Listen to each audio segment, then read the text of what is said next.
Good evening, ladies and gentlemen. How's it going? Hello, Knew that was guys. coming. I knew that was coming, so that way I was ready for it. Hello, Mike.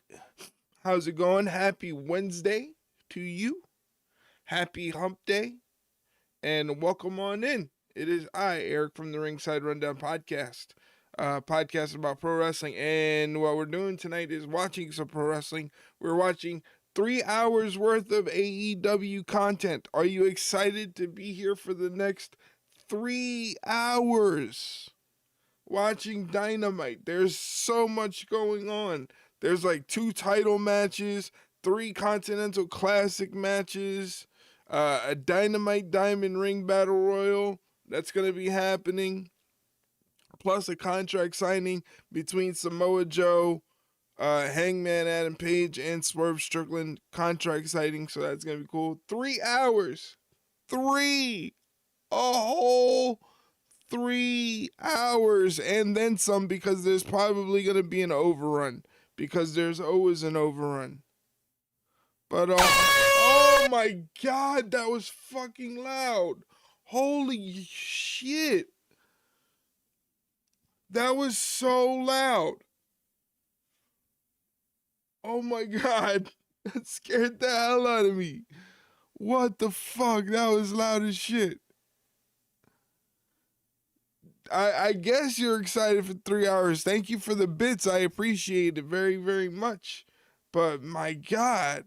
Way to scare the hell out of me. Excited for 3 hours is an understatement. Going to be a lot of fun, a lot of wrestling to watch, so hopefully it's a good one. Hopefully this show flies by.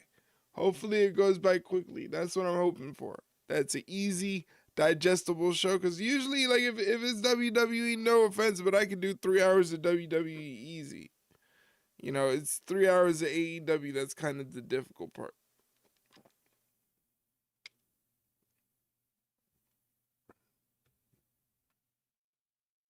But I am awake. I am ready for 3 hours of Dynamite.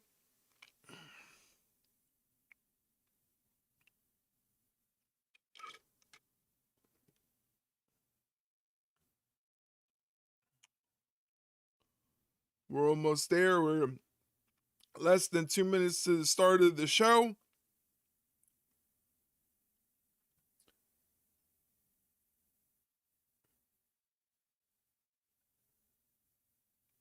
Heck of a pod you two put out today. Got deep at points. It was a very interesting podcast episode. A lot of fun to record. Thank you for bringing it up, and thank you for listening. Please check out the podcast here at this link. We just dropped it this morning.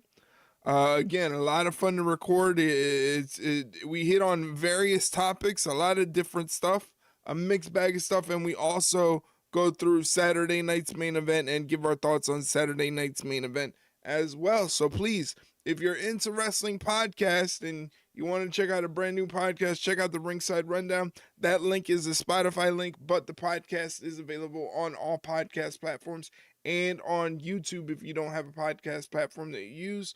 But like I said, it's on Spotify, it's on Apple, it's on Amazon Music, it's on Audible, it's on iHeartRadio, it's on Good Pods, and once again, also on YouTube. So check it out on YouTube if you get a chance, if you don't have a podcast platform that you use. We would love to get your input. We do question and answer episodes quite frequently, and we would love to get your input. So if you have any wrestling related questions that you would like to ask, you can always head up our Twitter account and drop us a line there. Or you could check out our Discord server, which is in the description of the episode, or you can hit !Discord in the chat. But looks like we're about to start Dynamite Collision Holiday Bash. Wow, we're starting quick. We got Jon Moxley and Roderick Strong already in the ring.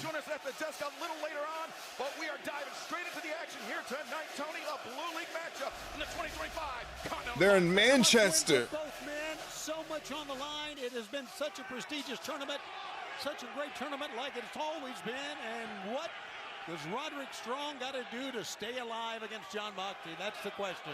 This match, part of the 2025 Continental Classic Blue League. All Continental Classic matches are wrestled under the same rule set, 20-minute time limit, 3 points for a win, 0 points for a loss, 1 point to each man in the event of a draw. But Tony, as you said, must win, make or break situation. Roderick Strong, 0 points.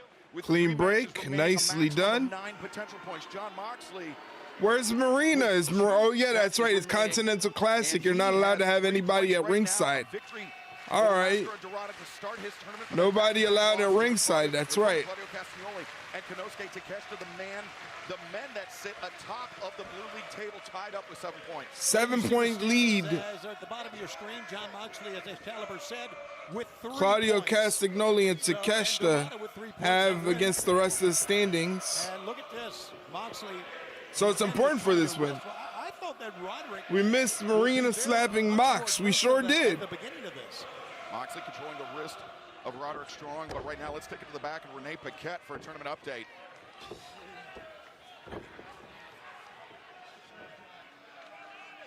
Neither man is sitting pretty in this tournament, and tonight is a desperate situation for Moxley and Roderick Strong. Both of these 20-plus nice transition into the ankle lock. From the C2 tonight, Moxley gets to the ropes. stretch for Moxley's run to the finals in 2023. Fighting each other, Mox and Roddy are tied at 2 apiece in all-time singles competition, dating all the way back to 2000. This shit is taped. There better not be an overrun. There's probably going to be an overrun. So tonight will boil down to who can be the clutch player in this high-pressure situation. Thanks for the update, Renee.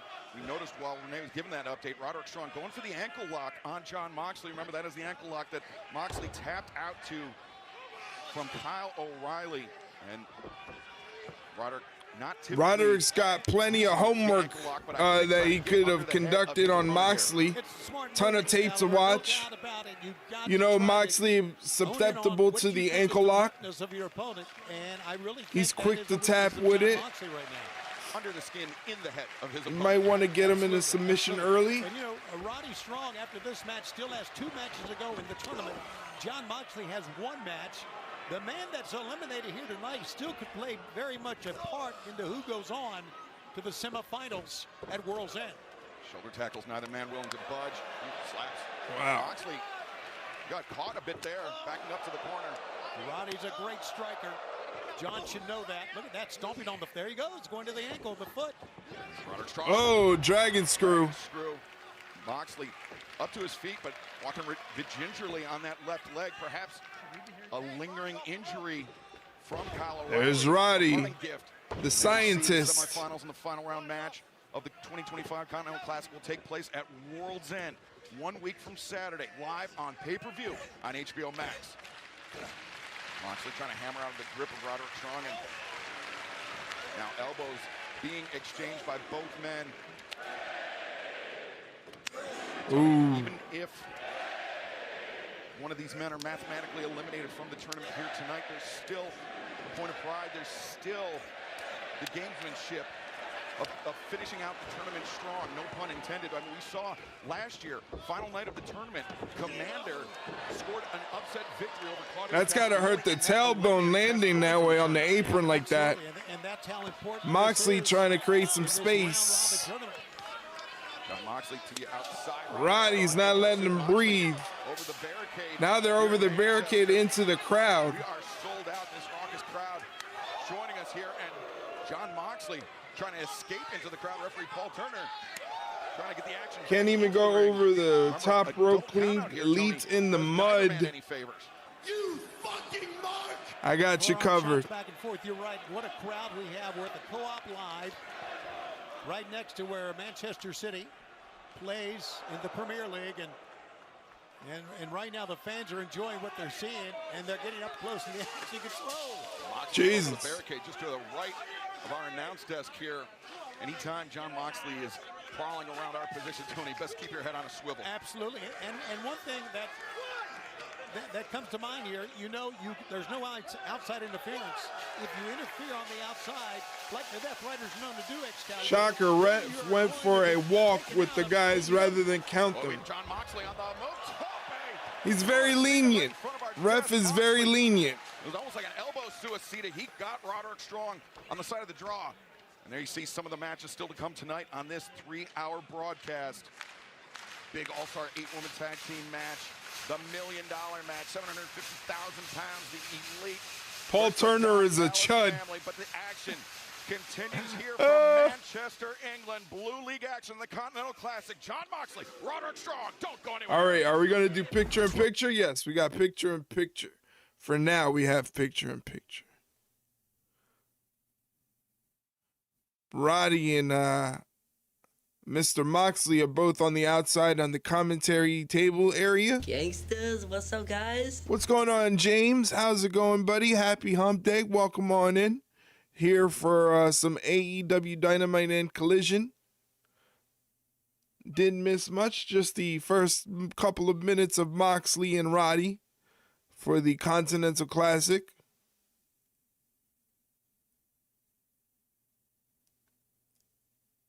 Moxley's got a chair. I don't think he wants to use that as a weapon, though. He's just placing it there. Roddy answers back with a chop. Another one. Drop step from Moxley into a sleeper on the outside. Sits Roddy on the chair on the outside. Moxley takes a couple steps. Where'd he go? Oh, he's running in with a big boot. And just catches Roddy with the big boot. Both men not concerned with the referee's count, apparently. Referee making the count. Moxley rolls Roddy back into the ring.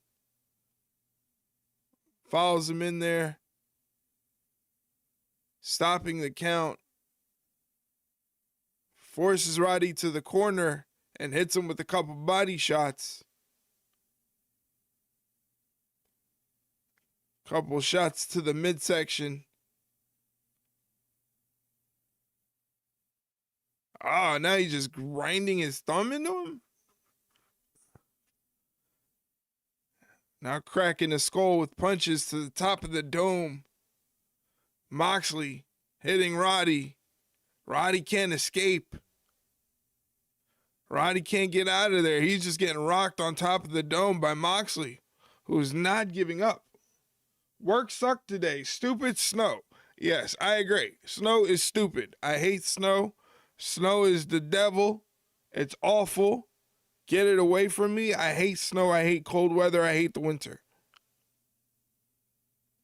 Hate, hate, hate.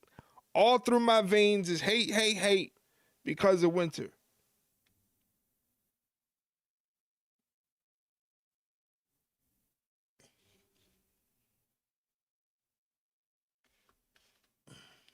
Of course it stopped snowing when my shift was done. That's just cruel. That's just the universe being mean to you.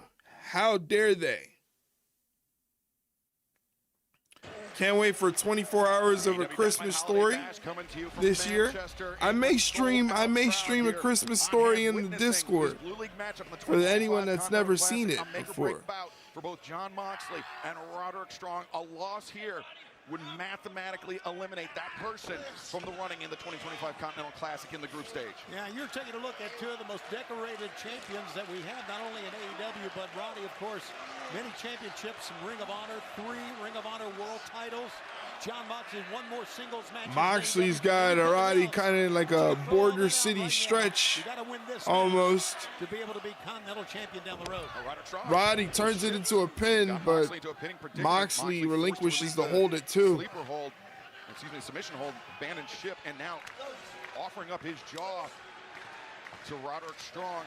Even though Moxley's tough, Tony, he's got a chin made of granite, but I don't think you want to give Roderick Strong too many free shots. Absolutely you don't. He is one of the best strikers. We saw it earlier. He had Moxley back in the corner. Snow and wind is better than you deserve, James. 10 minutes have gone by. Jeez. 10 minutes remaining. Half the clock has elapsed in this one. That's the worst, especially when the wind hurts your face. I don't like living in places where the wind hurts my face. Able to break free of Moxley's grip and eject him from the ring. But then again, I try not to leave the house on a frequent basis. It says different because you guys have to go to work and stuff. I get to stay home.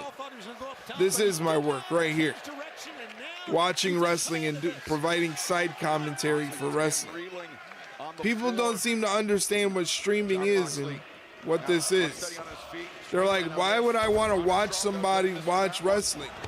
I guess for the conversation. Quick succession, he has him up on the shoulders, fireman's carry, but Moxley frees himself. And Roderick. What was worse, the visibility was bad. Couldn't see my hands in front of me, man. Yeah, I don't like those conditions. I don't like those conditions. I'll take the wind hurting my face over all the spiders and snakes in Australia. Yeah, well, yeah. I don't know who would take. I don't know who would take differently. And big mat return, driving Moxley down face first. Like his hook cover is made, and a kick out. And there you see the bottom of your screen. I don't like spiders or snakes either. That's why I can never make it in Australia. I can never make it in Australia. We'll be celebrating New Year's Eve in Omaha, Nebraska. Scan the QR code at the bottom of your screen, AEWTIX.com. And as you saw, we are sold out this weekend in New York City at the ballroom, the Hammerstein Ballroom. Wow, what a weekend it's going to be. Roderick Strong, I think he was looking maybe for the strong nice hold. escape from Moxley. Roddy's following up. He's not giving Moxley any space. Roddy moving some furniture around. Steel steps out from the side of the ring. And saw John Moxley, Tony. He was still trying to work out some kinks in that left leg of his, that leg that Roderick Strong targeted earlier. But it's not the leg I think Roderick's targeting here. Looked like Roddy was looking for a backbreaker on the steps. Moxley puts a stop to it. Which I think it already has. Oh no, Moxley looking maybe for a pile driver on the steps. Roderick Strong has no Roderick stomps on the foot of Moxley. Oh no, I don't like this. I don't like this. Oh my God. His back. His poor back. Excalibur, it may have been the left shoulder that got the brunt of that. I'm not sure. That had to hurt. Either way, a disastrous landing for John Moxley. As we take another look at this. Yeah, he put his left arm down to try to brace the impact, and really may have damaged his elbow. Yeah, that's a good call. And then now Roddy, give it to Paul Turner. He can do a double count out here. He's very deliberately making the count. Both men in the ring for the count of 10. Would earn both men 1 point. Big boot up by Moxley to Roddy's face. And so Moxley heads to the top rope, gets caught by Roddy. In this tournament alive, but they would need some serious help. That mark with his TK sign, yeah, I saw it. I saw it. Mark. Look at this. Little bit of his own medicine to John Moxley. Oh, superplex. And the superplex from Roderick Strong. By the way, remember, if you're a Twitch sub or a moderator, if you don't have access to AEW Dynamite tonight but would still like to watch the show, you can head up into our Discord and watch in the wrestling channel of the subs only category.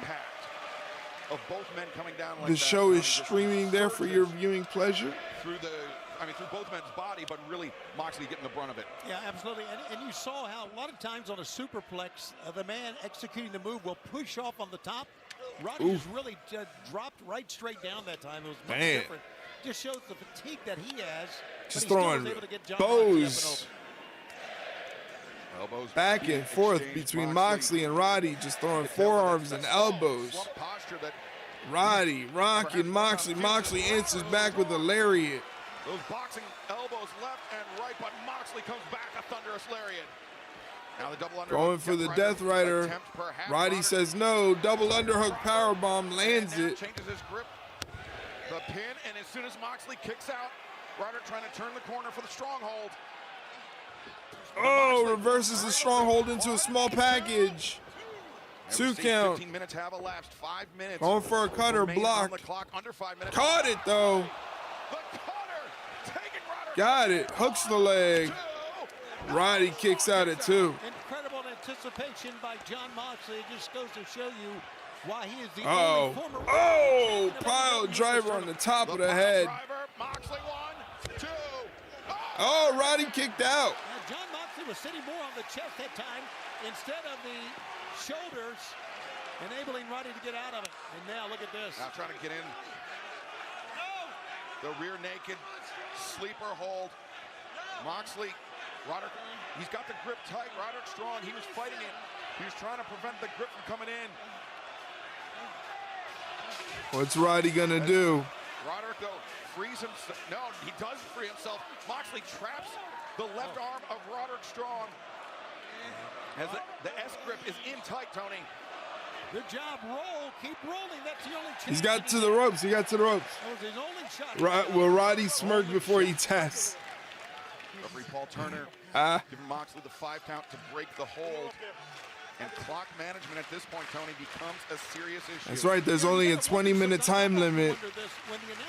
They've got to be close to 15 minutes. Do you realize how much time's remaining? I mean, we are obviously less, probably than 4 minutes now. Ooh. Leaping knee strike caught Moxley on the way in. 1, 2. Oh, that was close. Fired that shoulder up off the mat, but Roderick Strong for a 3rd time looking for the stronghold, and he's got it in. Moxley.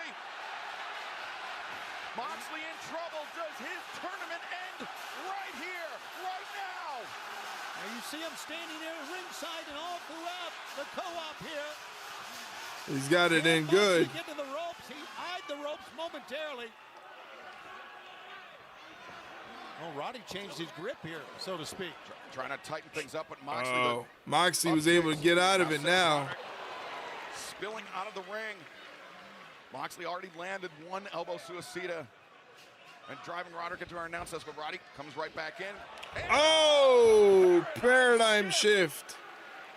Just banged him. Roderick Strong was charging back in. Yeah, John Moxley maybe could have won it right there. Moxley's got this one right here. What is he doing? More his shin that time. Yeah, that left leg has been Cover him. It's over. Hook the leg. 1, 2. Oh, and Roderick Strong, of course, he kicks out. He doesn't tap out, he kicked out. The pinfall attempt may have been the only thing that allowed Roderick Strong to kick out, to have enough time to recover. Yeah, and now what Roddy has left is the question here. Uh-oh. Double underhook, perhaps the death. Death Rider, that's it. It was. There it Roderick is. Strong spiked on the crown of his head. 1, 2, 3. 3 points to John Moxley. Pretty good match. I enjoyed it. I thought it was pretty good. And you know I'm not the biggest John Moxley fan, but I thought this match was pretty good. His Continental Classic ends early here tonight, but it continues for John Moxley, who now has lone possession of 2nd place in the Blue League with 6 Somebody really loves Tony Khan, so they're not going to get their sign taken away. And we see the updated bracket. Moxley 6 points. Moxley's got 6 points.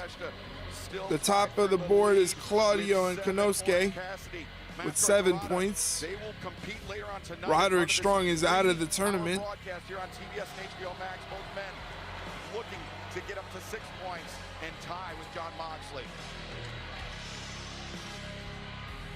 A tremendous way to kick things off here tonight from Manchester, England. The Dynamite Holiday Bash, though. There will be no shortage of fireworks, Tony. Roddy being the jobber and the tourney is terrible booking. Wow. Our AEW World Championship title match for World's End. Wow. Official Samoa Joe. Hangman Adam Page. Roddy being the jobber, you say. Tonight, but right now, let's hear from the Mad King, Eddie Kingston. Ladies and gentlemen, this is very simply how I live my life. It's either you win or you learn. You never lose.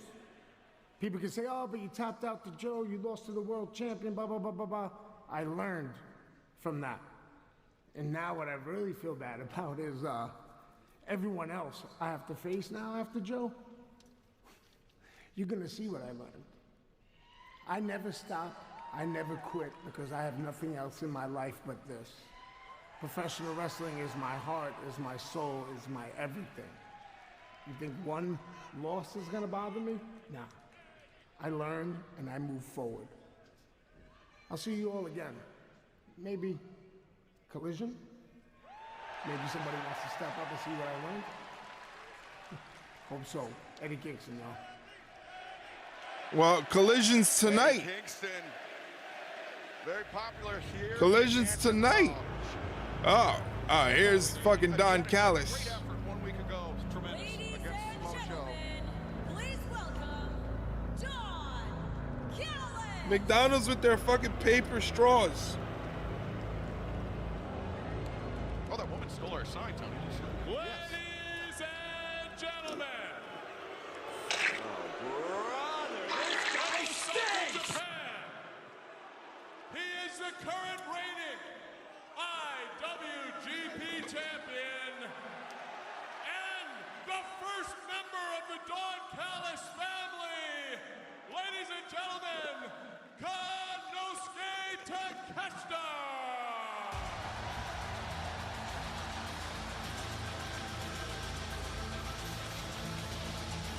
Here's the IWGP champion, The blue Konosuke Takeshita. in the Continental Classic tied with Claudio Castagnoli with 7 points, but Takeshita's attention tonight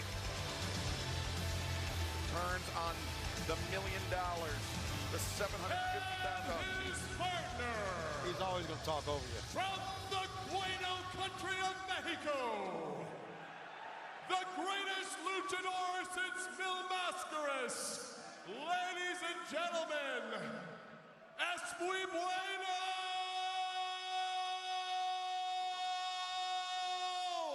Yo soy Hechicero.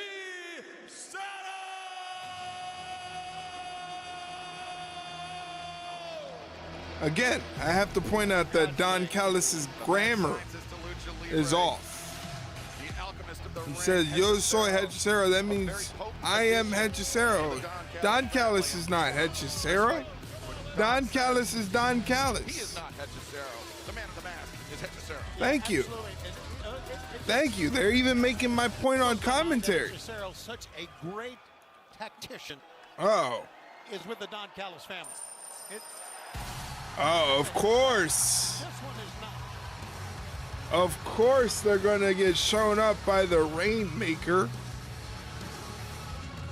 Ladies and gentlemen, you're about to get hit with a 90-second block of Twitch advertisements. To avoid those advertisements, please consider subscribing to the channel. You subscribe to the channel, you won't get no ads. So please help out the channel. Hit that subscribe button. Don Callis is a dink. Okay. That's new.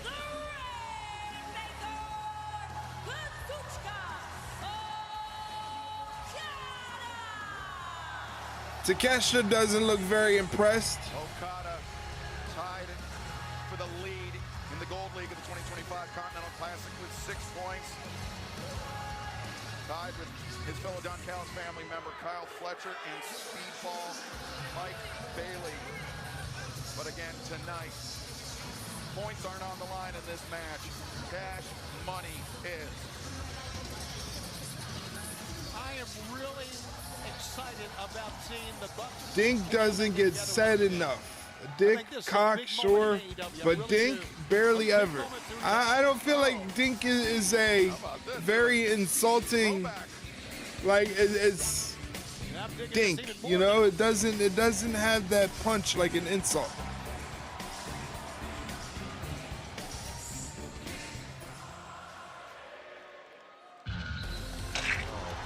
Oh yeah, it's your favorite, the Young Bucks.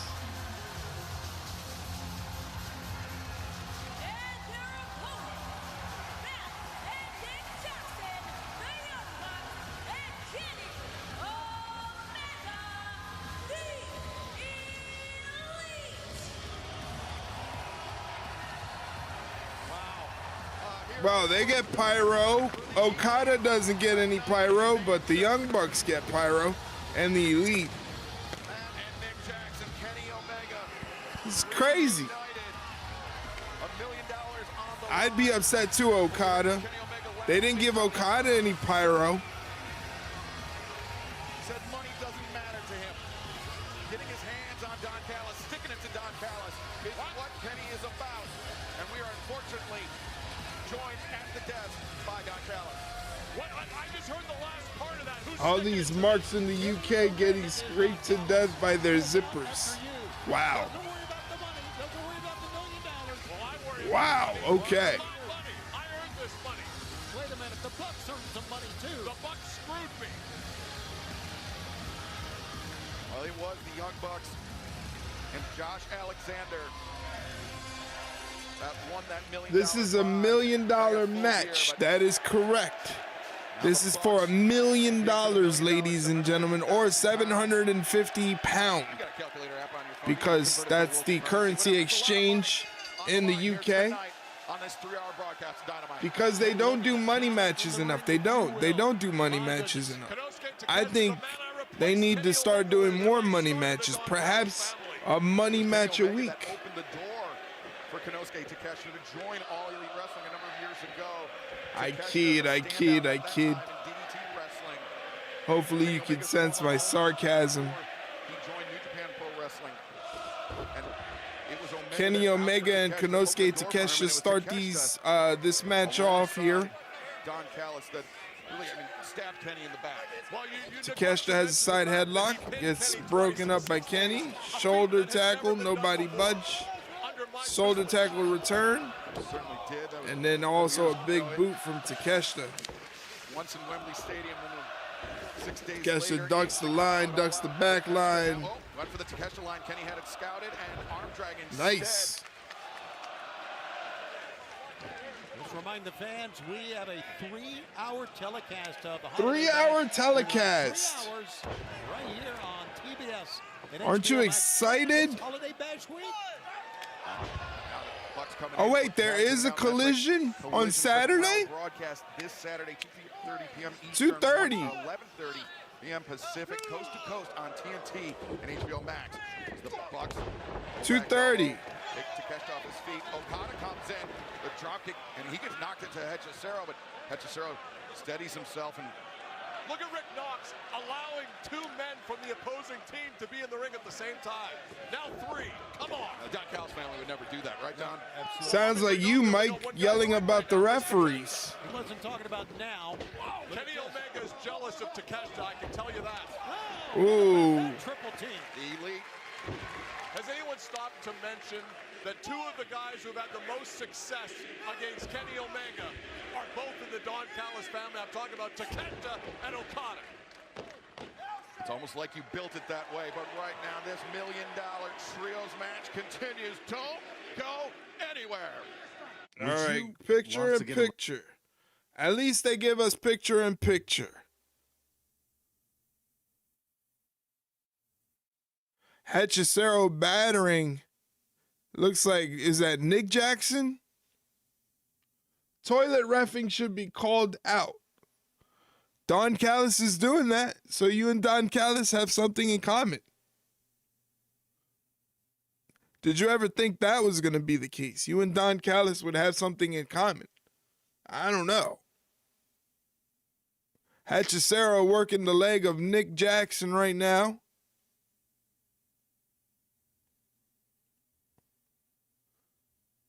Big chop. Tags in Okada. I did, because we're both Canadian. Makes sense. Makes sense. Up and over senton from Okada, the unified champion.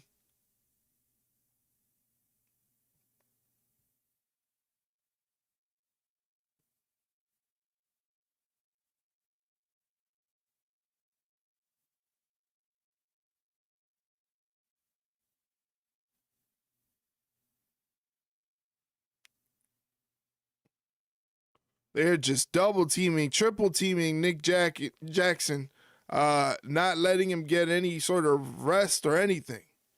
Just beating him down, even from the outside, Look at what Hechicero is doing to his leg. Oh my God. Yikes.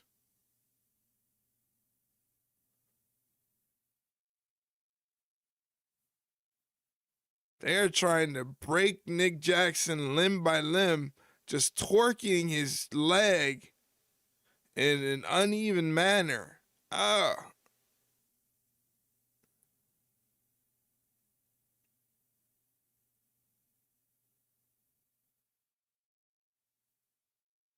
Takeshita gets tagged in.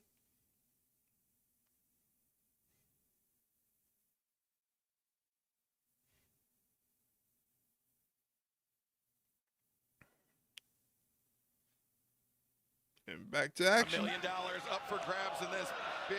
Don't break trio his leg, Nick Mike. Jackson trying to make the escape to his corner to tag in either. No, don't do that. Kenny Omega gets tagged in. Gets the knock and Omega into action. Instantly knocking down Hechicero. Hechicero ducks it. Kick to the midsection. Remember Omega, that battle with diverticulitis.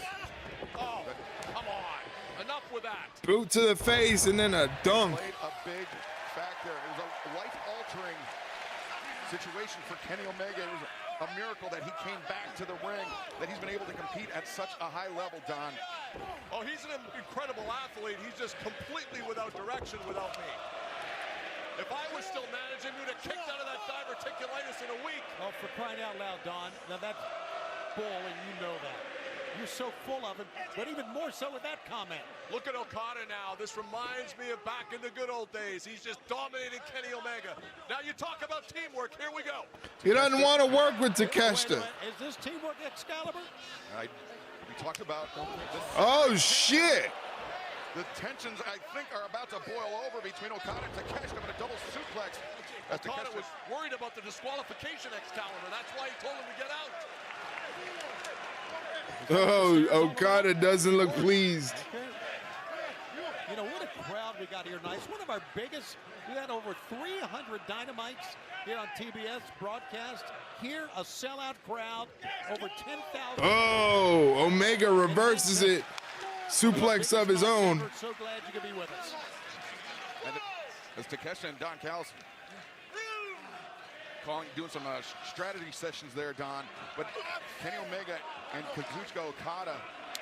Hechicero gets tagged in. These two men have ever wrestled here on Dynamite. Of course, Clothesline to Kenny Omega. Out for the unified title earlier this summer at All In Texas. And really two men who've been longtime rivals in there without Kenny Omega, Kazuchika Okada. Hechicero doing his thing. He's doing that thing. Not the wrestler that he is without Omega. Omega You can still go, buddy. catching him with the Rana. Being stabbed in the head with a screwdriver doesn't matter. Kenny Omega is a remarkable athlete.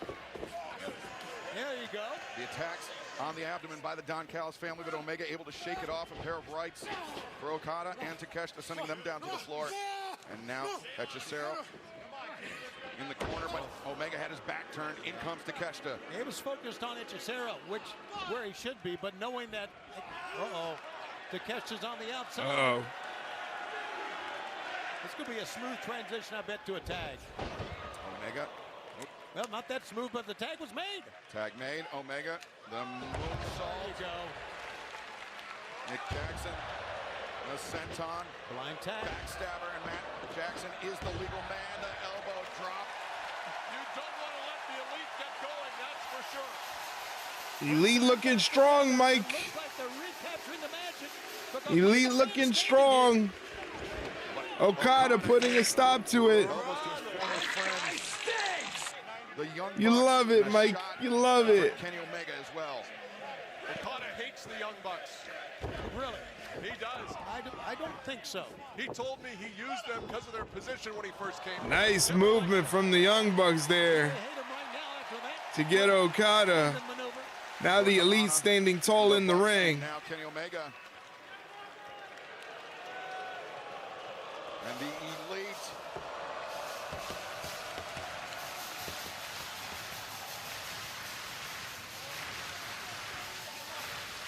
This is a great moment. You hear the thunder coming from Manchester and Kenny Omega. Oh, yeah. And Whee! the Don Callis family. Damn it. An incredible Dynamite moment that we all just witnessed and looked at the fans and listened to them. Wow. The fans love it. And Nick Jackson, Kenny Omega, the reunited elite, looking sharp here. They have the advantage, but they need to press it if they want. Remember, this match is for $1 million. Don Callis is clutching very, very closely. Well, we're in Manchester, not the safest place. I gotta keep a handle on him. Well, Hechicero now. Hechicero. Matt Jackson, the hammerlock, and Mad Scientist Bomb. from Hechicero, Don Callis family. Hechicero. This match continues. Don't go anywhere. $1 million is on the line. Commercial break. Once again, ladies and gentlemen, a new episode of the Ringside Rundown dropped this morning, so please check it out on all podcast platforms.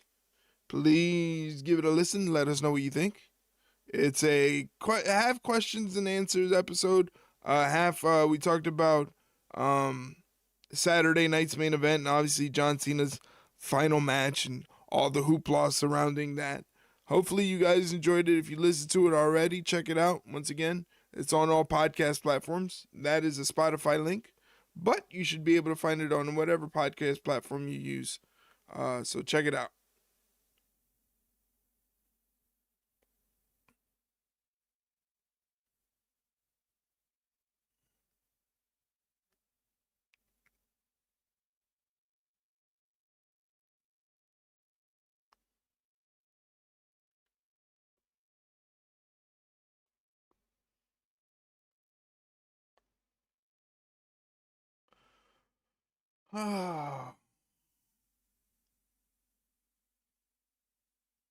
Hopefully you guys are having a good week so far.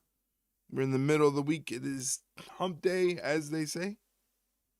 So hopefully your week is going well. Yes, please drop a like on the YouTube channel. I would appreciate it very, very much if you check out the YouTube channel. We're also multi-streaming on the YouTube channel. So this stream that you're checking out now is also available on the YouTube channel. And do like Mike said, drop a like, just like Mike. Hey, that rhymes. That's cool. That rhymes. Be like Mike and drop a like. I love it.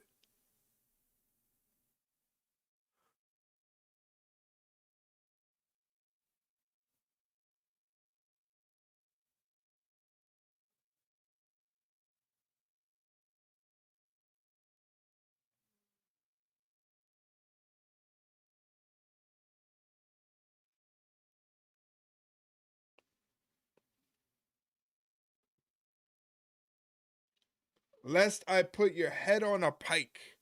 Wow. That's a threat.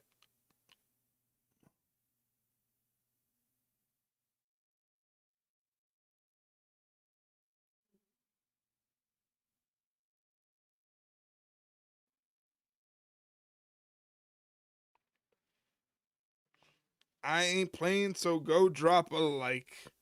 This guy's got bars.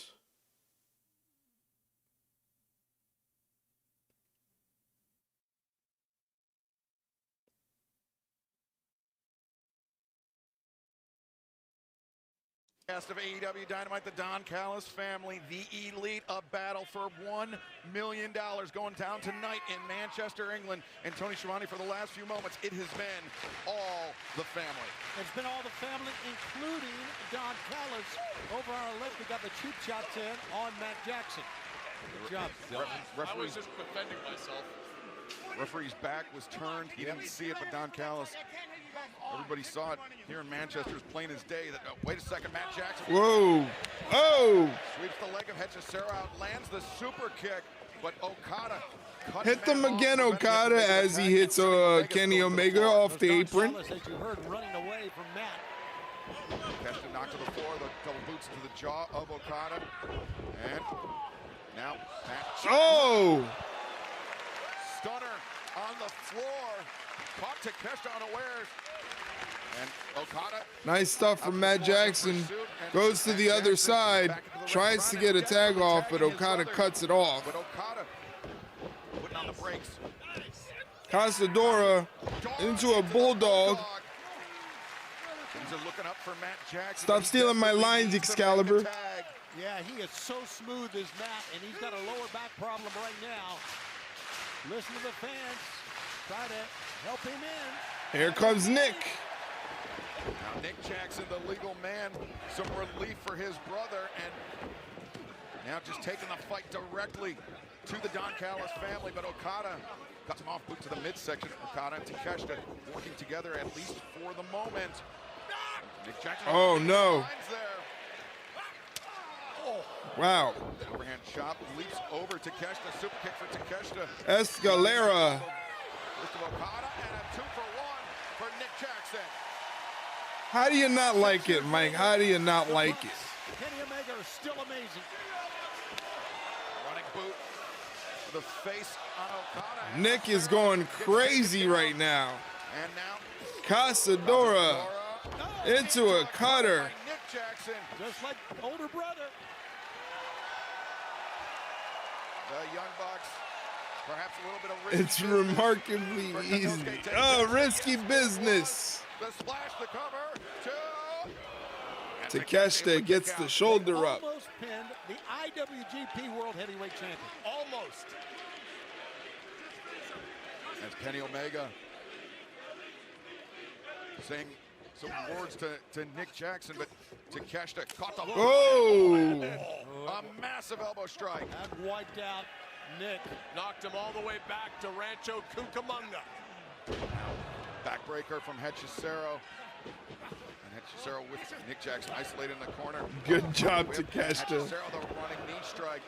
As Hechicero, that hammer locking for another mad scientist bomb. This time on Nick Jackson. Open. Nope. Nick Countered the mad scientist bomb into a destroyer. Planted Hechicero. Still stuck. But still, Nick needs to make a tag, and Kenny wants in. So do the fans. They want him in right now.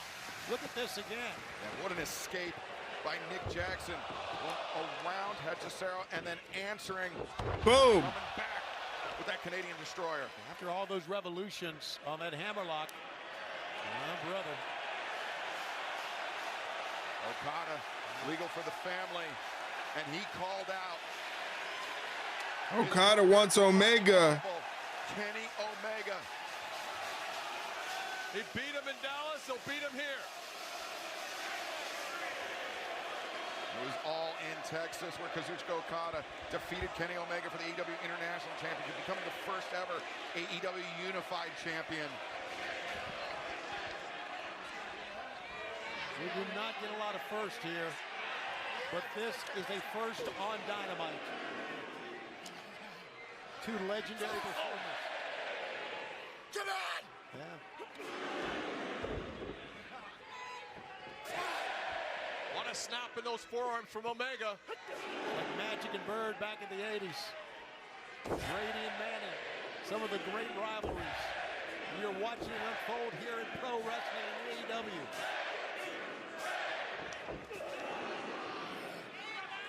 Try to change levels with the uppercut, but Omega strikes back, the chop to the chest, blistering the Rainmaker.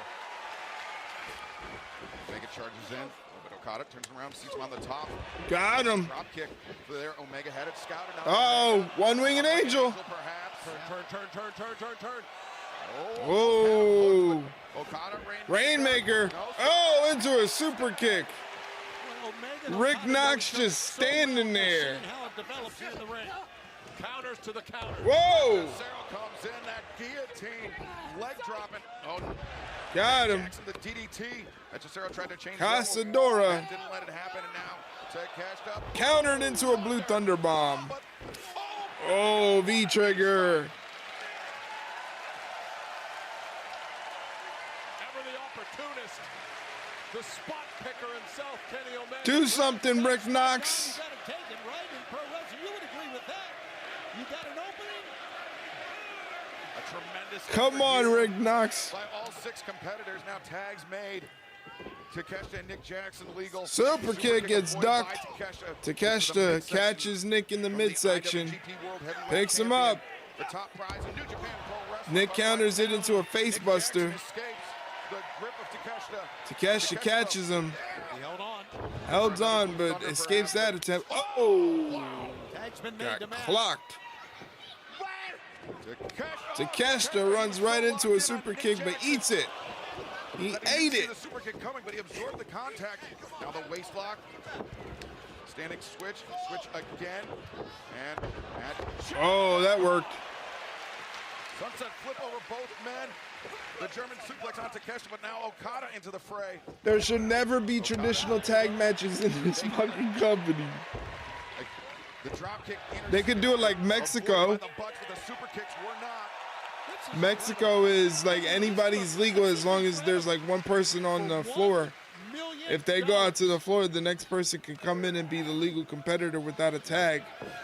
The Bucks. Oh, Okada catches Nick with the drop kick. Takeshita reverses the momentum. The legs are hooked. Oh, crunchy. What's this now? The power. The prelude. Into a wheelbarrow German suplex. Matt Jackson in serious trouble here. Hechicero drops The Matt. slam and Oh, pump knee. knee from Takeshita. 1, 2. Oh no. They broke it up. Spot pick. Kenny, no, he saved it. Don, you know that. And Kenny Omega is dumped outside. Makes him floored. Hechicero tagged in by Takeshita. Takeshita calling the play here. It's going to be a great triple team, I think. Wait, Okada. Whoa. Hold up Matt Jackson. He was looking for a rainmaker just as Takeshita was looking for the knee. And Hechicero trying to calm Kill the him. tensions here, but They just want to finish Oh. these guys so bad, they all want to do it themselves. Okada messed that up. That's how much they hate them. and remember, there's $1 million on the line for the winners of this match. But Hey, was Oh, that an accident when he swung a foot right to Okada's face, or not? Takeshita didn't seem too apologetic No, he didn't. You're about right. it. But either way, it's Omega and Takeshita legal for their respective sides here. I don't wonder about that move. Uh-oh. Omega floats over. Waistlock. And Snapdragon. Dragon suplex with the snap. Hechicero and Snapdragon. Takes Hechicero down. And Oh, he's in perfect position. Rainmaker. No. Yep, good. Rainmaker countered into a Snapdragon. From Kenny Omega, 3 in a row, 1 for each member of the opposition. Boy, the Elite firing the crowd up. Reunited Elite competing here tonight in Manchester. Oh. Triple super Hechicero kick for just got his Hechicero. bell rung. His bell got rung there, and Omega lining him up. V-trigger. The V-trigger. My God. Elite could be moments away from $1 million. My God, he's got him up. Every bit of 255 here is Hechicero. Hechicero up on the shoulders. What is this? Holy shit. Winged Angel with the assist. That was nice. I liked it. 30 seconds of all the good guys in the ring. Well, Don Callis just threw down his headset in disgust, and he is holding on. You're so angry, Mike. You're so angry. Now belong to Matt and Nick Jackson. I'm sure Don Callis will be very gracious. Oh, no, he's not. Somebody needs to stop him. He's stealing the money. Don Callis trying to escape with that bag of $1 million. But wait a second, Okada and Takeshita in from behind. Rainmaker from Okada wipes out Kenny Omega. Okada and Takeshita Here we go. staring eye to eye. But now turning their focus on the Elite. Raging Fire and Rainmaker from combination. Okada. And they're not done, Tony. Then they're just going to reverse order. Another Rainmaker, another Raging Fire. Team Japan over Rod and Todd. Okada, I mean, he's taunting Takeshita, and now a shove. Listen, we have seen this breakdown before, but I think it's getting even more. And Don Callis, for all his protestations, trying to, well, wait a second, Omega, what? Omega, what is that, a broom? That looks like a heavy wooden broom. Whatever he could find under the ring there, Excalibur taking it. The cleaner's back. And Don Callis, he turned his attention away from the bag of money. Luckily, Rick Knox was able to grab it. The cleaner is back. Earning the $1 million prize here tonight as the situation between Okada and Takeshita continues to deteriorate. But coming up next on Dynamite Holiday Bash, Samoa Joe, Hangman Adam Page, Swerve Strickland signed the contract for the AEW World Championship three-way match at World's End. Next. Commercial break.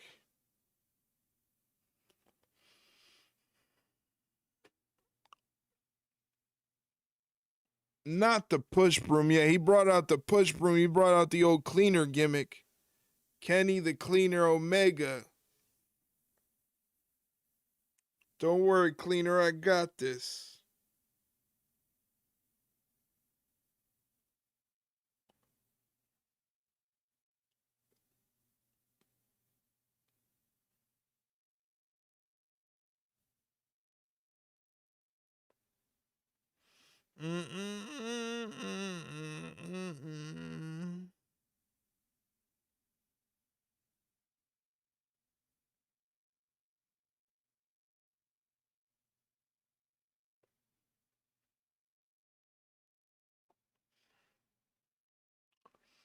We got an ad break coming up in less than a minute, ladies and gentlemen. If you want to avoid getting any ads from Twitch, all you got to do is hit that subscribe button down below. And when you hit that subscribe button for your subscription, you get no ads. You get exclusive emotes that only subscribers can use in the chat. You get a 15% off coupon from our Ringside Rundown merch store. And in our Discord server, a special section only available to subs opens up where you can watch the shows that I am reacting to. So if you don't have access to AEW Dynamite Collision tonight and you still want to watch it, you can hop up in the Discord server and watch it if you're a subscriber. So I think that's plenty worth it. Subscribe, you marks. That's right. Give me your money. I need all of your money, please.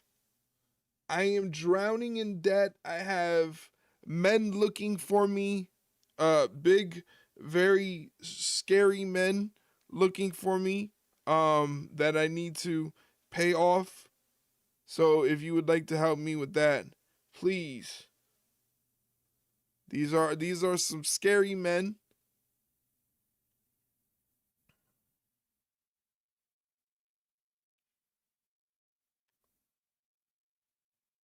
Let's just call them bill collectors.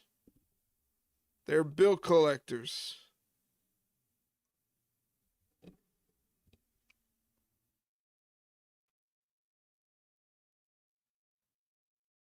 Man, it's dang complicated, you know, man. It's like a dang Rubik's Cube, man. You like talking about it blue, red, man, then you get to one side and then like messed up the other side, man. I feel you, Boomhauer. I feel you.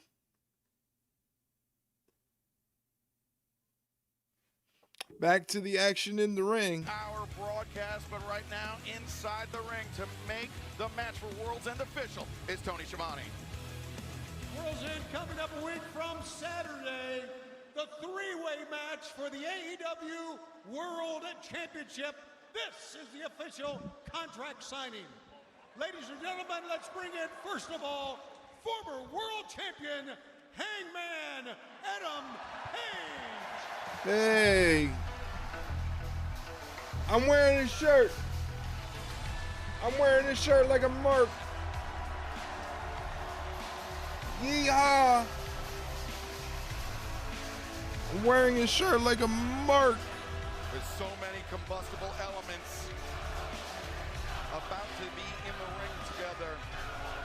You have to wonder how these men will be able to wait for World's End a week from Saturday. But if there is any physicality between any of these men, they will forfeit their match at World's End, forfeit their opportunity to challenge. It's a triple threat match, so that means there is no disqualification, no rules or anything like that. And now, no table to sign the contract. Elite going broke.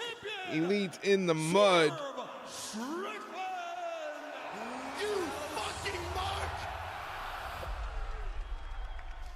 No table.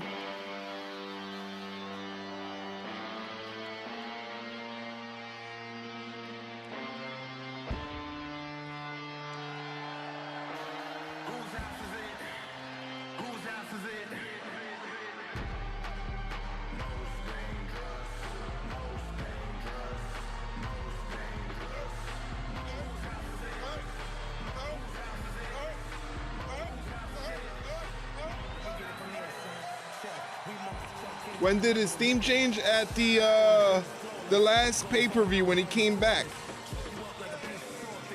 I like this theme better, actually.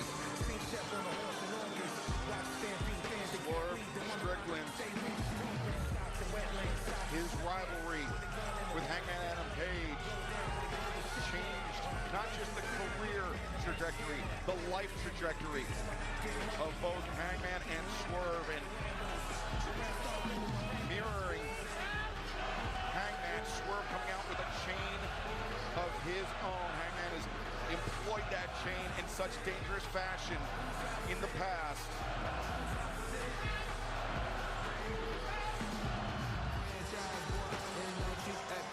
And now, ladies and gentlemen, the AEW World Champion, Samoa Joe. Here comes Samoa Joe, the champion. The double champ. Double champ.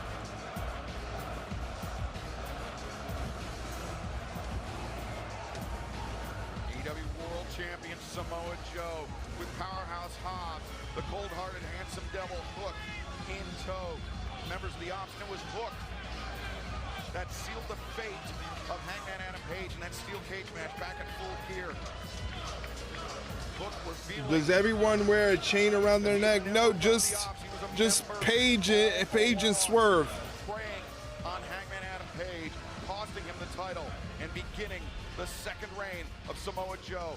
Joe wears the championships around his neck. Remember, Hobbs, Hook, or even Prince Nana get physically involved in this altercation. It will cost their man the opportunity at World's End. Let's go back to Tony Schiavone. Gentlemen,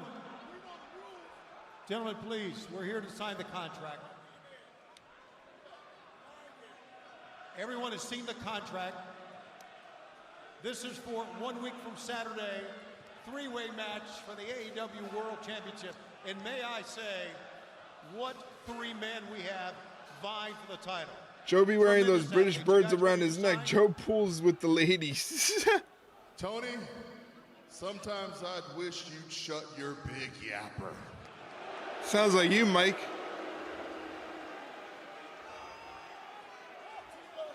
Now, gentlemen, I have to apologize. As you can see, I brought my colleagues with you, but it's for a very good reason, because you see, when it comes to the equation of the Hangman plus Swerve, well, the sum is always volatile and unpredictable. And I just wanted to make sure I love Samoa Joe. everybody was safe and there was nothing out here to trigger anybody to do something stupid.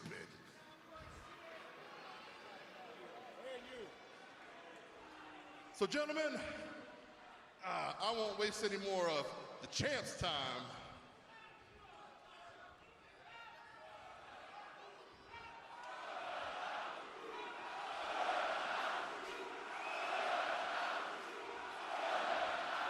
I will see both these men at World's End. I will walk out AEW champion. And gentlemen, I just hope you both make it there in one piece. What's that mean? It's funny that you say that and you bring all this up, because let me reiterate again, I came back to AEW for the AEW World Championship at Full Gear. Now, if there was a different circumstance, a different outcome, and the finish of that match was different, I'd be coming after you, Hangman. But as I look at you right now, and you know that I know after everything we've been through, all the hell that we caused. Hook looks like a one another. toddler There's in there. Mutual respect here in some weird way. On top of mutual respect, there's mutual hatred for you, Joe. The last time me and you had a contract signing for that championship, you put me down badly. So bad that I had to sign that contract in a pool of my own blood. And you know how I paid you back for that? I took your championship away from you.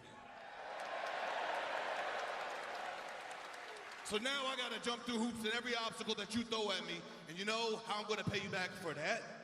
I'm gonna take your championship away from you. On top of that, I'm gonna swerve stomp the hell out of you and leave a boot print on your face that's so bad and so permanent, so ugly, it'll be uglier than that fake tattoo you had on your face back in 2007. Damn. Damn. This is big boss energy right here. This is hard body swerve. God body, if you ask me.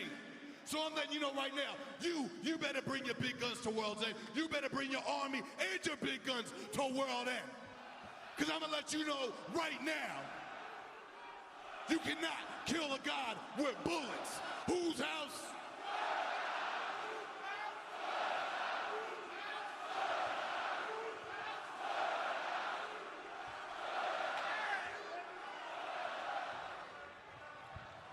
We have 2 signatures.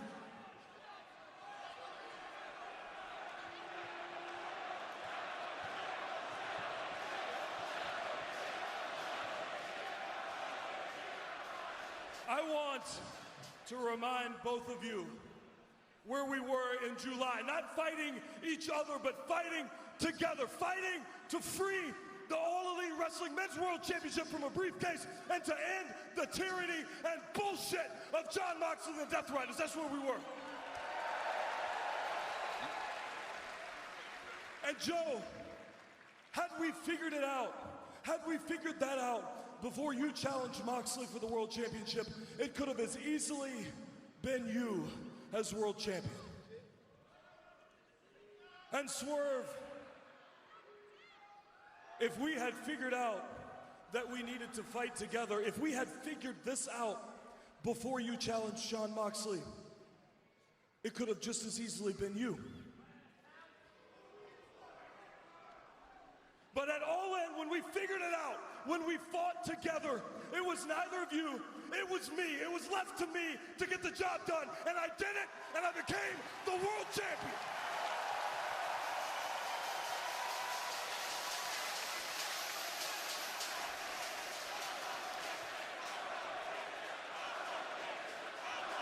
And I knew that as world champion, that one by one, each of you would find your way across the ring from me. And I would give you the opportunity for the championship that you had fought for alongside me. Joe, I gave you that opportunity. I gave it to you at Wrestle Dream, and you failed. You failed against me. So instead of accepting your defeat, you turned to Hobbs, you turned to Shibata, and you turned to Hook. No. Joe, you turned into what you fought against. Joe, you are worse than the Death Riders on their worst day. And you might stand here with the World Championship, Joe, but it is all that you have. Because you have no self-respect left. You have no sense of dignity. And admittedly, in the twilight years of your career, I would hate for the legend of Samoa Joe to be remembered as the piece of shit that you are today. Damn.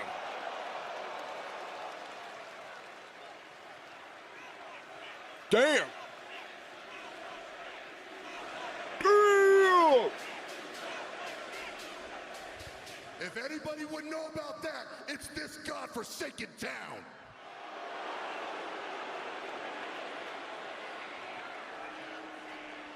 As world champion, I knew Joe, and I planned on defeating you. I planned on defending the championship against everyone who helped me. I planned on defending the championship against Darby Allin. I planned on defending the championship against Will Ospreay.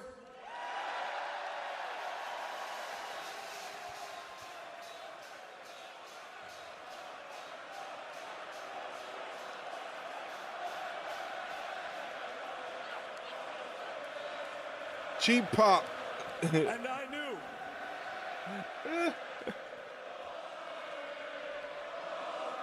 I knew there would come a time. Spray. I knew there would come a time as world champion when once again I would stand across the ring from you, Swerve.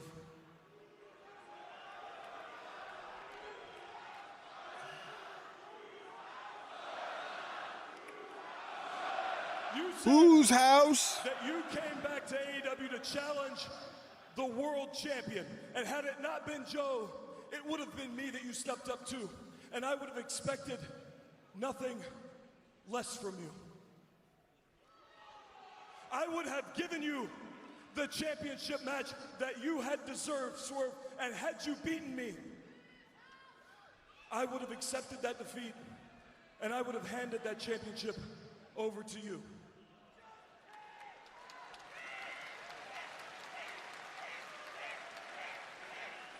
But that is not the world that we live in. That is not the world that we live in. At World's End, this will be a three-way match, and I cannot guarantee you, Joe, who will leave as champion, but I can damn sure tell you this, it will not be you. Joe, you have messed up worse than you know in making an enemy of the two of us.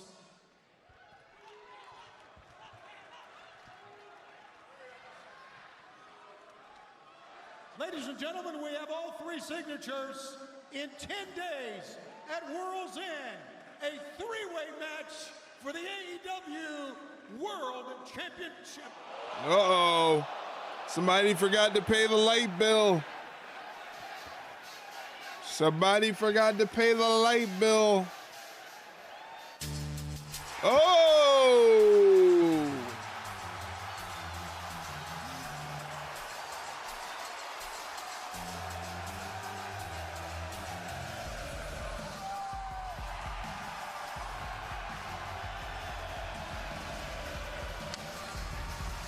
That hair transplant looking real nice.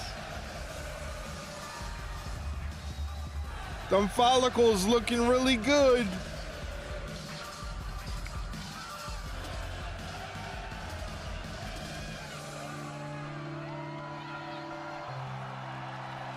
These marks don't know they're supposed to boo this guy.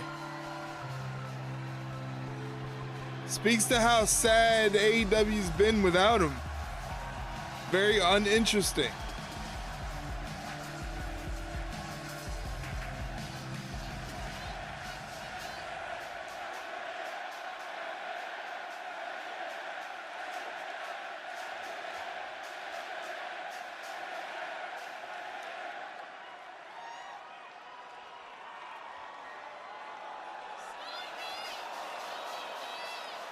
What is he signing?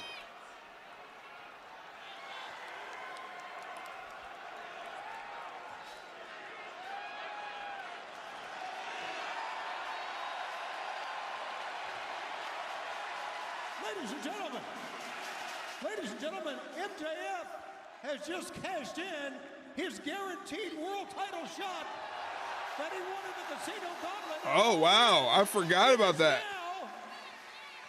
It is now a four-way match. Oh, we got a four-way match. They get the point, Shivani. Get the hell out of my ring, you tub of goo.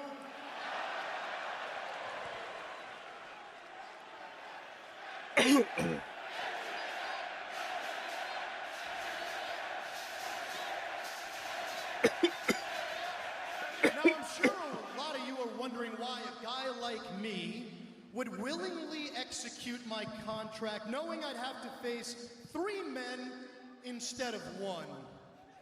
Hi, Seabiscuit.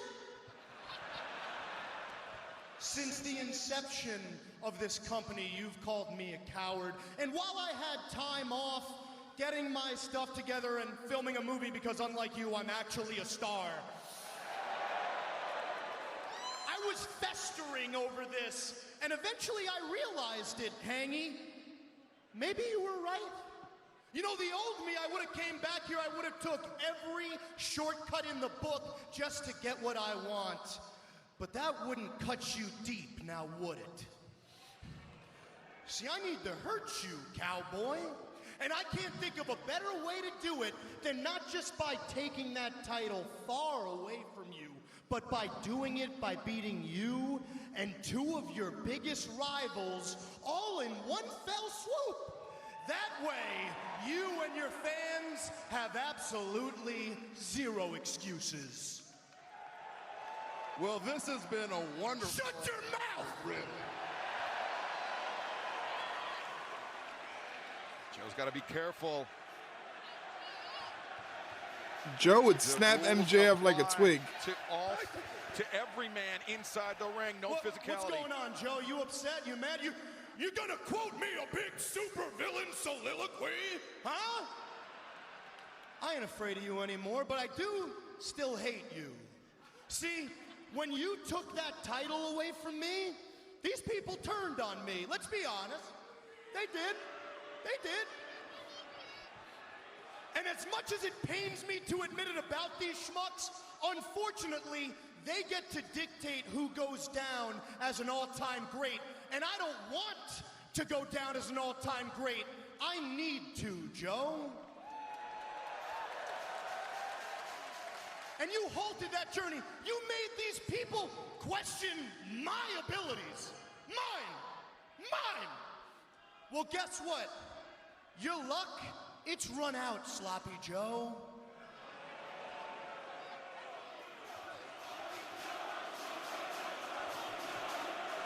See, Joe, I'm about to make you fall back. I'm about to make you fall back harder than your hairline.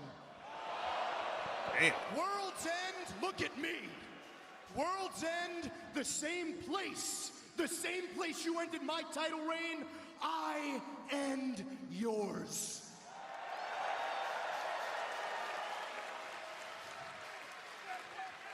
Gluteus Maximus, if there's anybody that you need to be afraid of in this ring, it's me.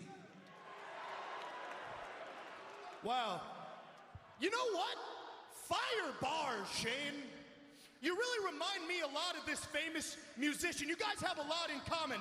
You both call yourself moguls.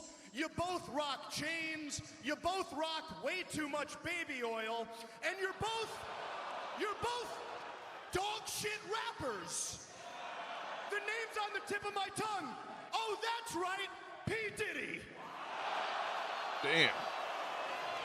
Hey. Pop.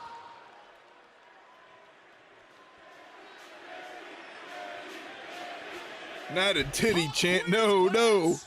Whose house? Let's talk about that, shall we? See, you people know him as Swerve. Since I was 18 years old and we were both grinding it out in the indies trying to make a name for ourselves, I've known you as Shane. I went my way to AEW, where I became the biggest homegrown star in the history of this company. And you went to WWE. Take it easy. It's a perfectly good company, gang. You run there, however, not great. However, I must say, I thoroughly enjoyed watching you twerk for top dollar. And then, you came across the street. You came knocking on my door. I let you in graciously, and you went on to achieve some incredible stuff, Shane. You got freaking jacked, bro. You became a tag team champion. You beat Sloppy Joe over there for the world title, and you held it for a whopping 126 days. Not bad, huh, folks? 406. But hey, who's counting? Who's counting? But listen. Oh, Shane. See, now we have a problem. Because you're in my way. You're biting the hand that feeds you. You're swerve stomping around like you own the damn place. You've been a very messy tenant. So no, this isn't your house. This is my house. The rent is due, and the devils come to collect. Ladies and gentlemen, you can call me Michael Corleone, because in one night, I'm about to handle all my family business. December 27th, Chicago, Illinois, World's End, I get back what is rightfully mine. My Triple B, my AEW World Championship.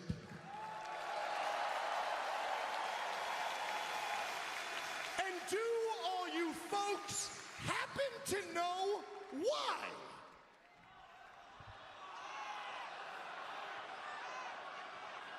It's because my name is Maxwell Jacob Friedman, and I'm better than you. Wow. Explosive return by MJF made a statement.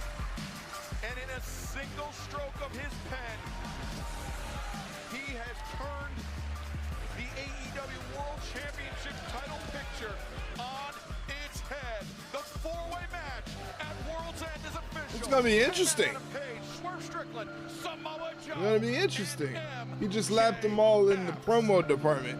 Yeah, like when he's not doing the usual stick, he's really good. Classic, but our goal stays the same. It's jet speed in the finals. Even with mentioning Big Brother, yeah, I thought that could have went south, but it wasn't that bad. The last few days, because you put a little extra mustard on those kicks the other day. Hey, you made me earn it, but now we got momentum. I'm coming off the two biggest victories of my career against Cal Fletcher and against one of the best wrestlers in the world, Kevin Knight. And this Saturday in Manchester, it's me and Jack Perry, so I'm gonna keep it going. Hey man, you keep riding that momentum, because I need to remind the people and myself that I am the man that did what Mount Everest couldn't. And I took Darby Allin right out of this C2. So I'm gonna take that same energy and bring it to Okada this weekend in Manchester. And soon, we'll have that jet speed finals. Let's get those W's. Let's do it. Jet speed up. What a dork. Time, 2:30 p.m. Eastern, 11:30 a.m. Pacific for Collision this Saturday. Big matches in the Did he say 2:30 in the morning?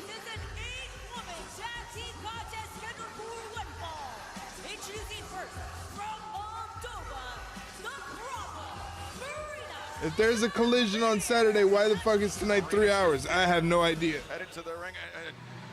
I mean, we are still reeling from the appearance of MJF. We'll touch more on that in a moment, but back to the ring at Archeora. Joining her from Thessaloniki. What time is Collision coming on? Megasis Megan Bain. I could swear he said 2:30 Eastern, 11:30 p.m. Pacific. In the inaugural AEW Women's World Tag Team Championship Tournament, but ultimately defeated by Toni Storm and Mina Shirakawa. Next from Dallas, Texas, she is the Ring of Honor Women's World Champion, the Fallen Goddess, Athena. Athena now more than 1,000 days as the Ring of Honor Women's World Champion. An amazing stat, it really is. And from Boston, Massachusetts, she is the TBS champion, the CEO,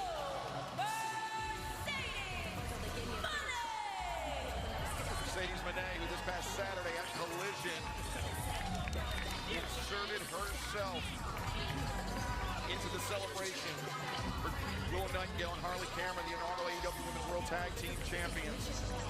And Mercedes said she wanted to fight here tonight in Manchester, not just against Willow and Harley, but against one of her biggest rivals ever in the Timeless One. And their opponents, first, Tony Storm and Mina Shirakawa, the Timeless Love Bomb. How about the talent, the wrestling talent that is going to be in this women's matchup? Truly an all-star 8-person tag team match. No doubt. Joining them, the This is 8 women. 8 women. It's 2:30 p.m. On Saturday, they're airing the second hour of Collision that day before college football. So it's only going to be a 1-hour show? The AEW Women's World Tag Team Championship title tournament. Is that what you're saying? It's only going to be 1 hour? Against some pretty formidable opposition. According to the internet, I don't know. On both sides of the ring. I'm probably not going to watch. That's stupid. A lady like Just give us our freaking Collision on a normal time. have a good chance of winning a match. Let's see what transpires here. Bell rings and Mercedes Moné, Willow Nightingale starting things out for their respective sides. And Mercedes trying to get an early advantage on Willow. Willow Nightingale, the woman that Mercedes defeated to become TBS champion. And Willow, quick tag out to Harley Cameron and the body slam on Mercedes. Casadora splash. Ladies and gentlemen, in less than a minute, 90-second block of Twitch advertisements is going to come across your screen. I talked about it earlier. Come in and subscribe to the channel so you don't have to worry about any ads taking up your stream viewage. She just got decked by a Subscribe to the channel and support the Ringside Rundown. We got big things coming in 2026. We surpassed our 2K subs goal on YouTube. We're at 2,029 subs. 2029. Now in comes the problem, Marina Shafir. Yeah, Marina wants to slow things down. Either air the whole show together tonight or on Saturday. To do a to be continued on a different day is idiotic. And now Shafir, hammer throw into the... You said it, buddy, not I. Shirakawa, I believe, made the blind tag there. There's Harley, Russian leg sweep. And Mina Shirakawa. Oh, Mina with the corkscrew. Shafir able to kick out. Marina Shafir is in there barefoot. Screen. Athena and Mercedes Moné talking some strategy outside of the ring, of course. They were upset, Mercedes and Athena, in the first round of the AEW Women's World Tag Team Championship Tournament by the eventual winners, Tony, the Babes of Wrath. And I think that was kind of surprising to everyone, but when you think about the fact they had not teamed together before, maybe it wasn't so surprising. Mina Shirakawa baiting in. Why are you just standing there, Megan Bain? She had Marina Shafir tied up, 2 for 1. Just standing there. Remember, still to come tonight, the Dynamite Diamond Battle Royale. It will come down to 2 men who will battle it out next Wednesday, Christmas Eve, on Dynamite for the Dynamite Diamond Ring. This is rough. Timing isn't on yet. Athena and Mercedes. Yeah. Breaking up Pac, Kyle Fletcher, Gold League action, 2025 Continental Classic. Wow. As well as Mascara Dorada, Orange Cassidy. They were partners last night on that special stocking stuffer edition of AEW Dark. Tonight, they will battle it out for 3 points plus FTR. The Bang Bang Gang for the AEW World Tag Team Championship. But this match is gonna continue. Don't go anywhere. Aubrey, get control of the match, Aubrey. Quick, who's legal? I don't know. Aubrey, get control of this situation here. We got bodies everywhere. I think Tony is legal. Well, now Willow is. Willow's legal and Marina looks like.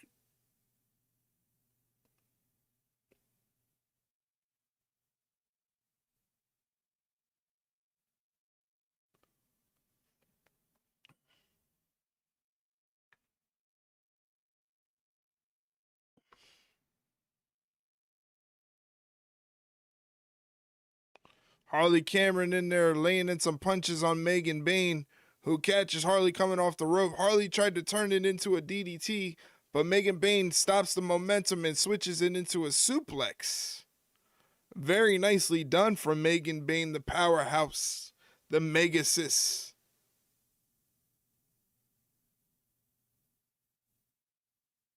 She tags in Marina Shafir, her tag team partner, clears house on the other side. Marina Shafir whips Megan Bayne into the opposite corner, who goes in there with a big splash. Marina Shafir comes running in with a forearm. So does Mercedes Moné, who's been kind of quiet in this match. Not a lot of Mercedes Moné so far. Harley and Megan, I faced those two in a handicap match. You stop it. You would stop it. Athena in there now. Someone else who's been kind of quiet in this match. In there, taking it to Harley Cameron.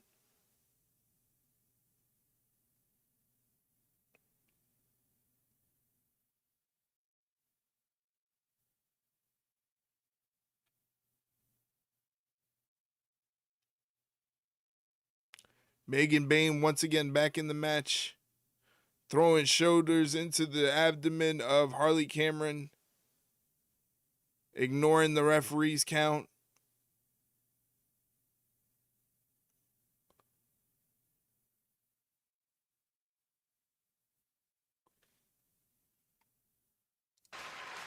We are back tonight, Dynamite Holiday Bash, this 3-hour broadcast. We thank you for joining us from Manchester, England, in the midst of this all-star 8-woman tag team match.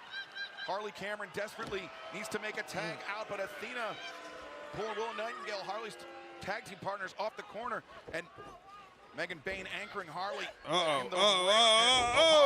She got it. Turned the corner. She got it. Tried that DDT once before. Megan Bayne was able to shut her down, not the second time. And time was Toni Storm, though.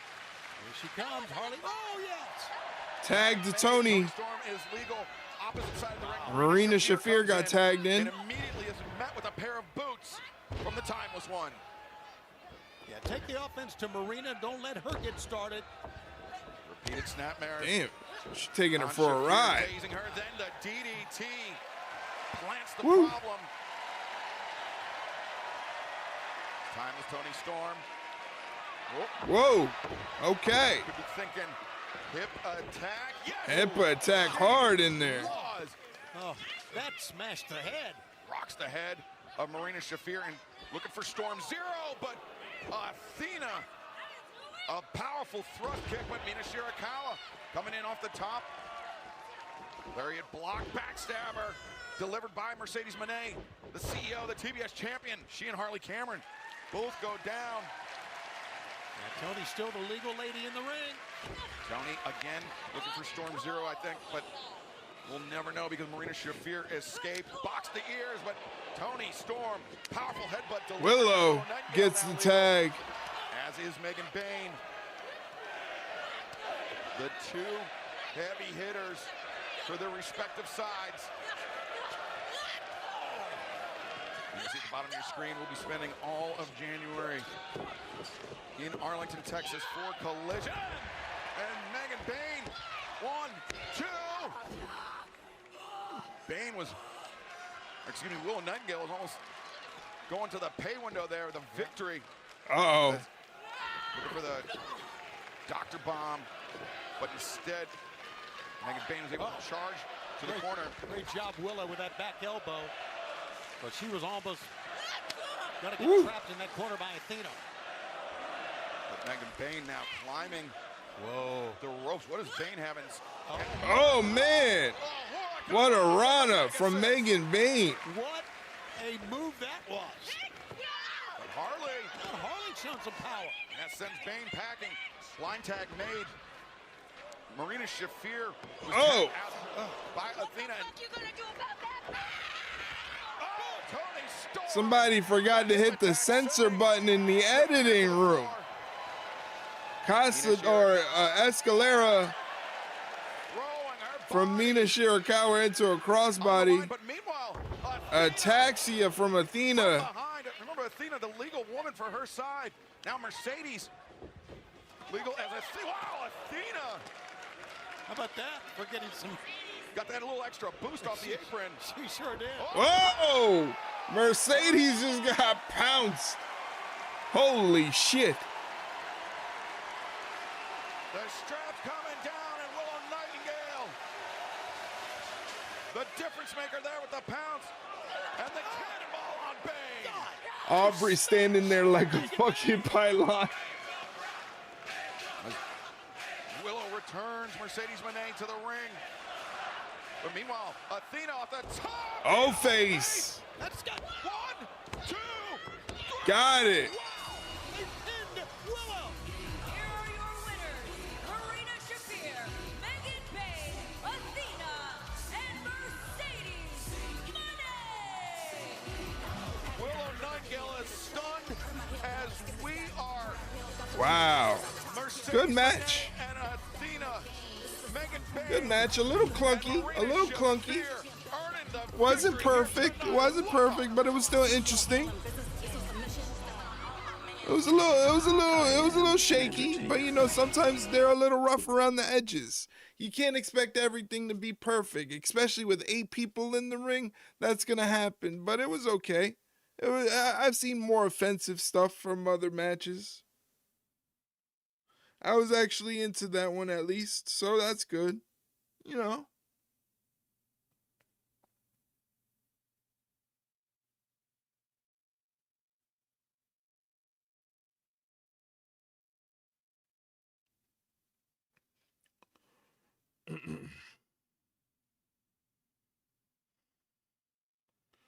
do, do, do, do.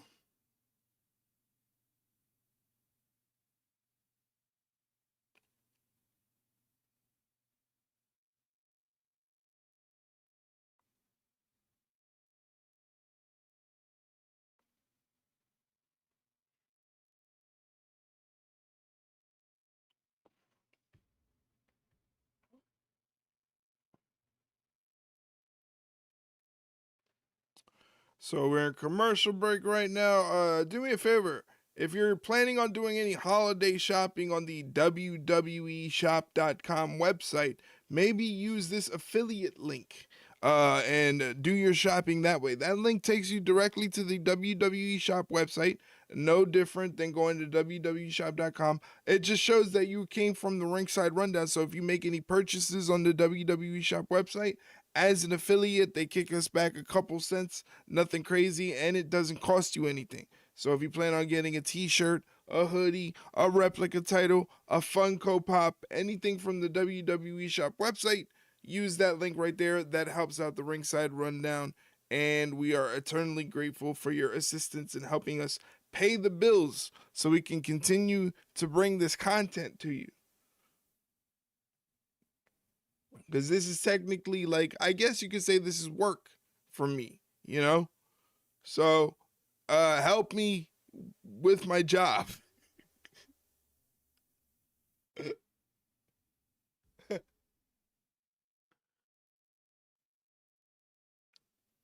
Or if you don't want to support the Fed, check this link. Yes, or you can check out the Ringside Rundown merchandise store, as Mike put up very so eloquently. And check out some Ringside Rundown. Leroy Dragon! Specifically the Leroy t-shirt. Get yourself a Leroy t-shirt. Support the Ringside Rundown. And help me pay the bills.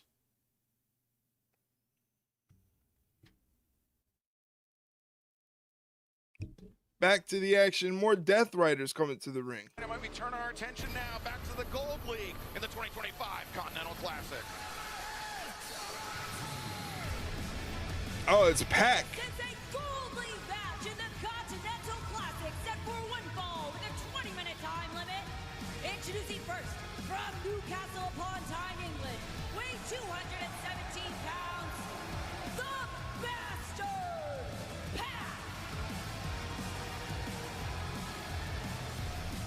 Pac sitting at 3 points in the Gold League in the Continental Classic, still very much alive with a potential of 9 points remaining him. A victory. The muscle hamster. He reminds me a lot of Dynamite Kid. He's following the Dynamite Kid approach to wrestling. Their matches are for Mike Bailey to be tied with Okada and Fletcher at the top, and there it stands. This is a good match. This match I'm looking forward to. This should be good.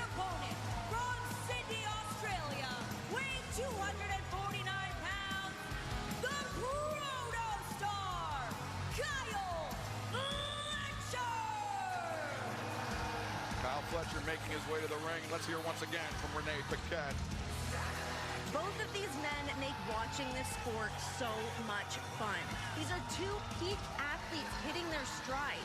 Fletcher continues to solidify himself as the future of wrestling, while Pac has locked into an unearthly version of himself.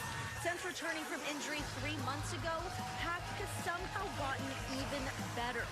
He attributes his shift in mindset to being fully immersed in Death Rider's principles: persistence, resilience, and preparation.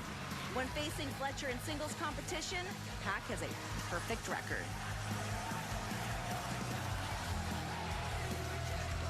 Well, thank you for that, Renee. Great analysis, great reporting. And remember, all Continental Classic matches contested under the same rule set, 20-minute time limit. Everyone is banned from ringside. 3 points to the winner of the match, 0 points to the loser. In the event of a draw, both men walk away with 1 point. We saw our opening contest tonight, Tony, the Continental Classic match between Roderick Strong and John Moxley in the Blue League. I mean, he was getting down to the wire. He was getting very close to that 20 minutes. Yeah, and if you take a look at what's happening here tonight, very, very important for Pac. We saw his focus as he was looking at his opponent. There you see our standings. Fletcher, of course, and that three-way tie that you talked about. Fletcher, Kazuchika Okada, Speedball Mike Bailey, all tied up, knotted up at the top. 6 points in the group. Kevin Knight, 3 points. He'll be in action against Kazuchika Okada this Saturday. That special collision broadcast kicking off at 2:30 p.m. Eastern, 11:30 a.m. Pacific time. Coast-to-coast collision this Saturday. Very special starting time. It's been a very, very special week for us. And I just think that if Kyle Fletcher is overconfident, he wrestled with a lot of confidence, as you know, he's going to get in trouble. It seemed like he just assumed that he was going to walk Pac away looked more jacked than Mason Ryan, the former NXT kid. Looked like Batista. I remember him. He now does Cirque du Soleil. Mason Ryan does. Fletcher, he made it to the semifinals last year. He's done it before. He's a Cirque du Soleil act. He could do it again, but he won't do it again with a perfect group stage record. Yeah, he won the Blue League. Pac looking jacked, man. He's been lost to Will Ospreay in the semis, and so he's proved himself to be a very good tournament wrestler. Jack Perry be in action this Saturday. That special broadcast of Collision, looking to get his Stalker much. board in the Gold League. What do you mean? A little bit of frustration coming out of Kyle Fletcher, who, after having that arm attack by Pac, back elbow, well placed on the jaw, and the bastard leaps over, springs to his feet, and basement dropkick was avoided by Fletcher. Lariat was avoided by Pac. He comes back. Pac got bigger, but his speed and quickness is there. His power, and he's going to take flight here. Watch out. Oh. The baseball slide. Oh. And Pac sent for a loop by Fletcher. What a clothesline there. Kyle Fletcher in AEW has been Do I need to reach out to him and tell him you want to watch his backtracking, his post-wrestling career, or points of weakness? I'm just saying. I just thought it was very interesting that he went from WWE to Cirque du Soleil. Partner with Mark Davis. And That's pretty interesting. Really set the world afire as a singles competitor. Yeah, unfortunately for Mark Davis, he went down with a few injuries. Yep. But that opened the door for Kyle Fletcher to really blossom, to show his potential as a singles wrestler. 114 days as the TNT champ. Jawbreaker by Pac. Fletcher looking to close the distance, which spills over the top into our announce desk here. It's trouble. As Pack lunging in with that boot to the jaw of Fletcher. And now diving. Nice. Pack with so much speed. So quick. That'll hurt your tailbone. Getting a lot of momentum running from the apron. And there's the 10 count on the floor. Both men have to be cognizant of.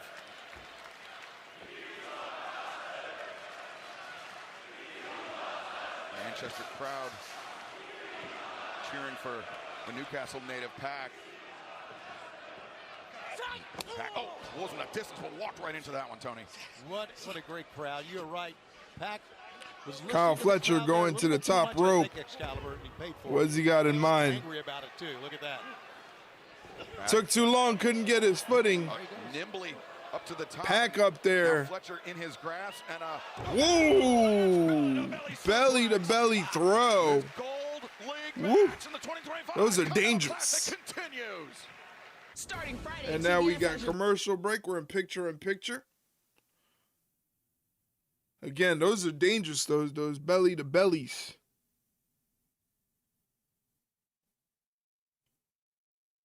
He threw Kyle Fletcher halfway across the ring. Kyle Fletcher looks like he's dangling from the apron to the floor. He gets to the floor.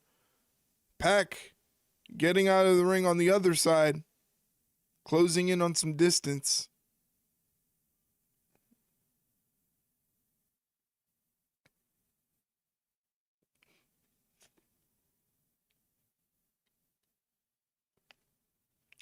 Both men on the outside. Pack inflicting some damage. Kyle Fletcher down. He's hurting. And Pack just runs him into the barricade on the other side.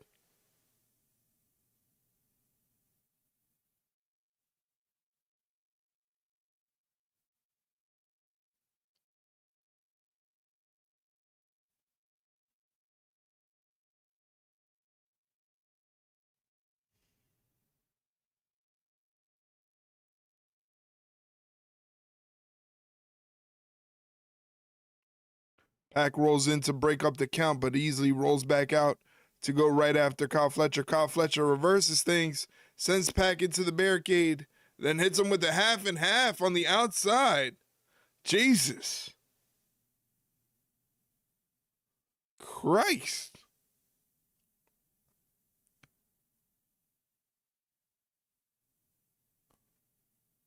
That's one way to neutralize your opponent.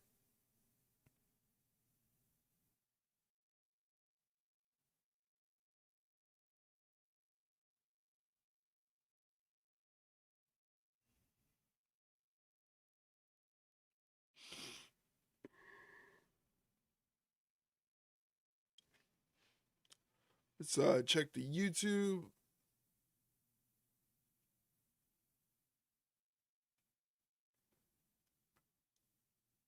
YouTube doing good. Once again, drop a like on the YouTube if you want to check out the multi-stream there. Back in the ring, both men thinking the same thing, going for a clothesline, and they ended up taking each other out. So both men down in the middle of the ring.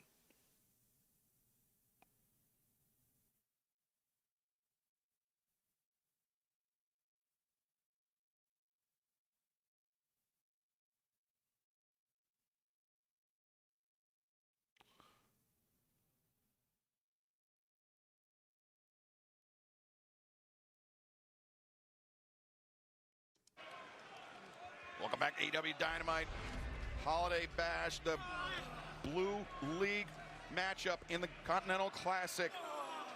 Kyle Fletcher, oh, your favorite 6 spot. Points, tied in a three-way tie for the lead. As here we see some of the action from just a few moments ago. The half and half suplex on the floor, but then look at this impact. Wow. Both men throwing everything they had at one another, and now Pack getting the better of Fletcher. Those elbow strikes, Pack Crushing it with those pillow forearms. Points in the tournament. He could tie. You saying they're coming up a little light? Oh, he lands on his feet. There's a victory here. Oh! Suplex. Fletcher rattled and Pack on the move. Pack hits those ropes. Oh, Michinoku driver. 1, 2, no.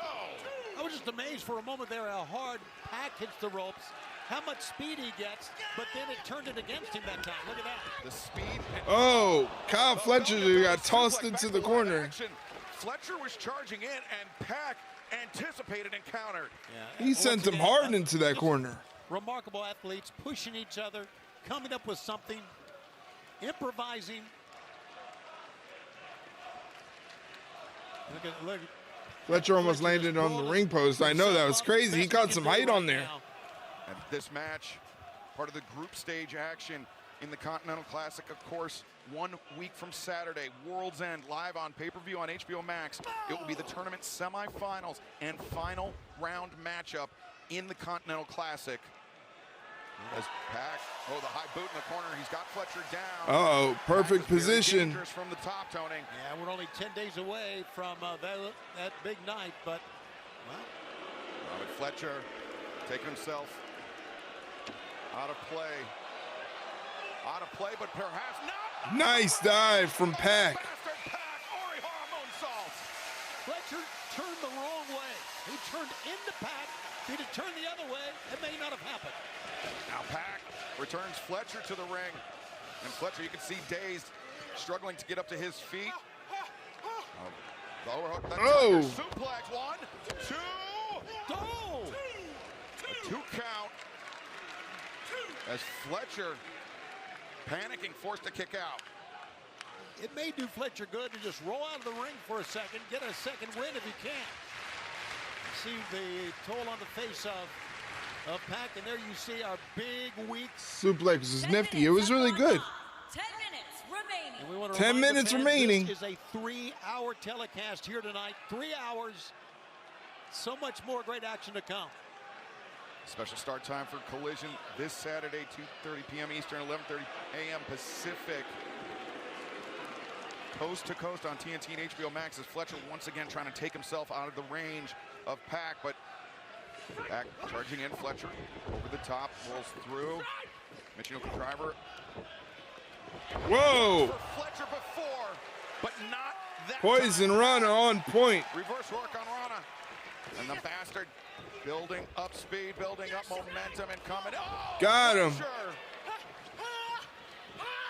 Now Fletcher. Liger bomb, center of the ring.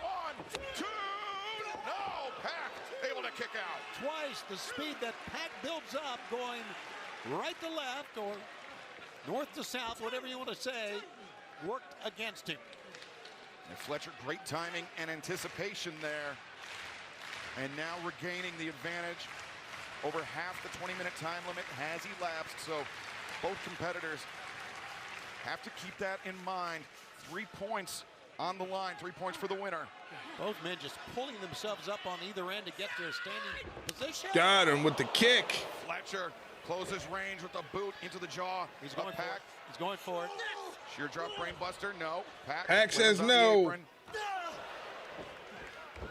Hung up on the rope. Fletcher over the top of Pac. Now the springboard. Oh, Fletcher. Fletcher showing some power. Pac on the shoulders and. Oh, but he got the brutalizer in. His positioning, a standing brutalizer. Almost like the poison runner had no effect. Great selling, you dummy. Oh my, Fletcher is fading. No, he's not. Or is he, Tony? Fletcher up to his feet and to the ropes, but no. Pac rolls him through, flattens him out. Arm. There it is. As is the head. Brutalizer is cinched in. As Fletcher trying to use those long legs to make it to the ropes, but can he? Can he force this break? I don't think he realized how close he is to the ropes. Oh, Fletcher. Kyle's out. His face is closed. He is fading. Pac. His foot was on the rope. To force the break. He was right there. He didn't realize it, but as he was going out, seemingly, the foot hit the bottom rope. Some frustration on the part of Pac, but he needs to keep his foot on the gas. That's for the third time. There he goes again. He's going to try it. Got him. Lariat. Dex Fletcher. 1, 2. No. You know, after the brutalizer and after the foot on the rope, I thought for sure that Lariat did it. Damn, Kyle Fletcher just hangs in there. Fletcher's tough, but Pac is so dangerous from this position. Perched on the top rope. Oh! God. Fletcher kicking at the leg, and Pac makes a tumble, and now Fletcher, a third kick to the jaw. Pac may be out here. Fletcher wants to make it a certainty. Sheer drop. There it is. GG's. 1, 2, 3. Oh, Pac. Pac getting the arm up. Can you believe it?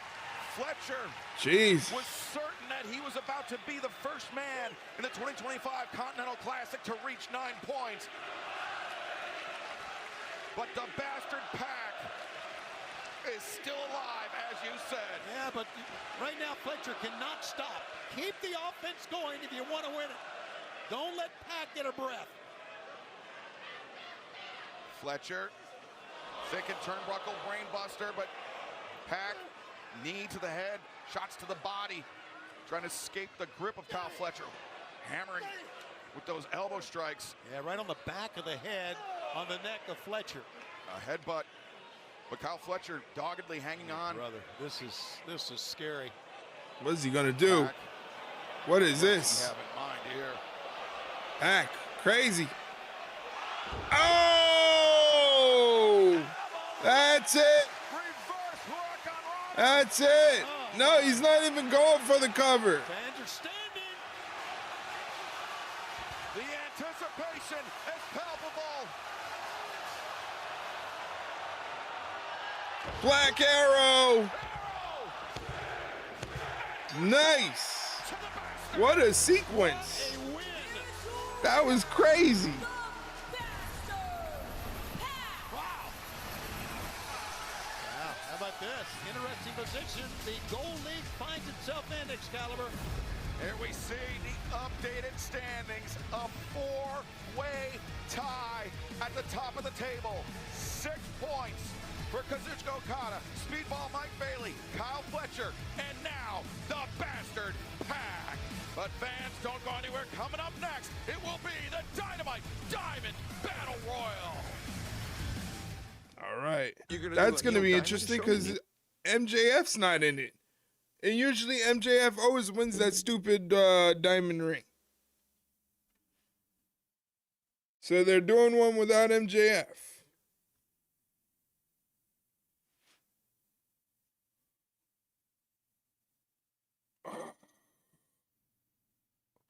He'll buy it off the winner. Smart guy.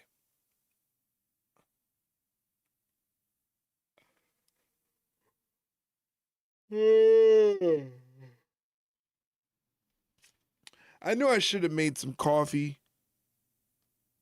Keep me awake. I do not feel good. My eardrums have exploded. Man. Thank you for the bits. I can't hear out of this ear, but thank you for the bits.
Don't worry, only another fucking hour. Yeah, we got another hour. Don't go anywhere, guys. We got another hour.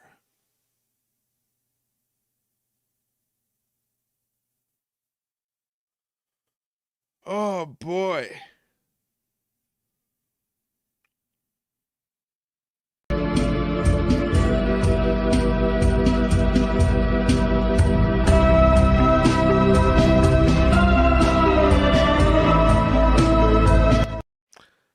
sad Cena.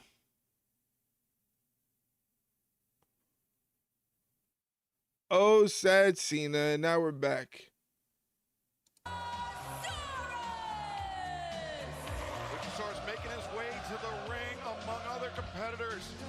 We've got Ace Austin, Shelton Benjamin, Anthony Bowens, Max Caster, Josh Alexander, Mark Davis, all set to compete in this Dynamite Diamond Battle Royal. It will come down to two men who will face off next Wednesday night. It's the Dynamite Diamond Battle Royal, so they're all on the outside.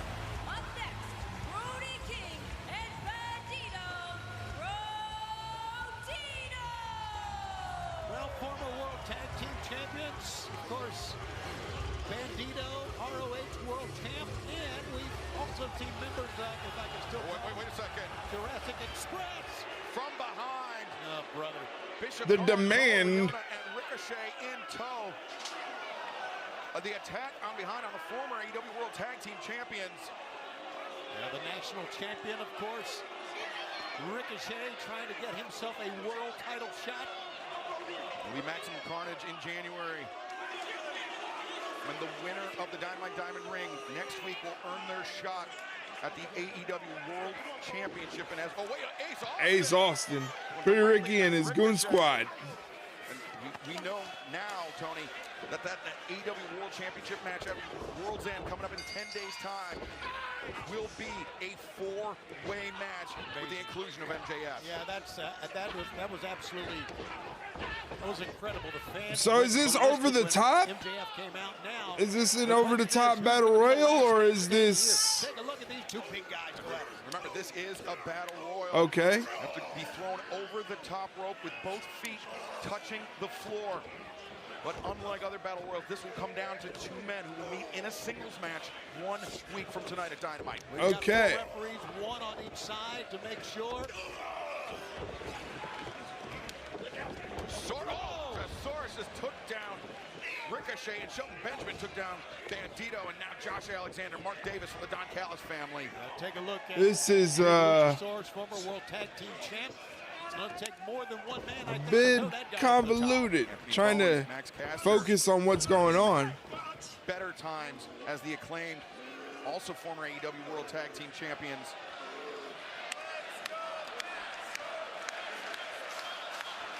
in the middle of a battle royal. Luchasaurus, he went under the bottom rope. So he was not eliminated. Thus far, no eliminations yet as Bishop Pawn into the boot of Bowens. Man, you got to admit that that chant by Max Caster kind of caught on, didn't it? Maybe a throwback to the Acclaimed days.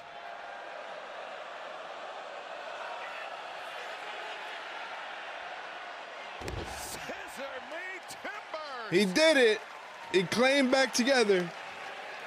Shut up, Shivani. That chant is stupid. We saw the Elite reunited earlier. Oh, Max Caster is eliminated. It's the first elimination of the match, and Max Caster thrown over the top, both feet touch the floor. His battle royal ends right there. So much for the best wrestler alive. He'll get another shot maybe one day. The demand. Thought they had control of the ring, but Shelton Benjamin taking Khan and Leona out, and Ricochet once again underneath the bottom rope. Benjamin through the middle rope. Ricochet just ran behind our announce desk trying to get out of the range of Shelton Benjamin. Ace Austin doing everything he can not to get trapped. Trying to take on two members of the Don Callis family. Ace Austin trusts with a very, very smart battle royal there. Look at that. Leg sweep on Josh Alexander could be the start of a very big night for the Bang Bang Gang. Oh, no, no. Oh. Maybe not. Put the commentator's curse on him, did I? Yes, you sure did. I still think my favorite in all of this is Shelton Benjamin. Just a phenomenal athlete. Now, once again, he did not go over the top rope to the floor there, so he's still in it. Ricochet now in the grip of Anthony Bowens, neck breaker. by Bowens. And Excuse me.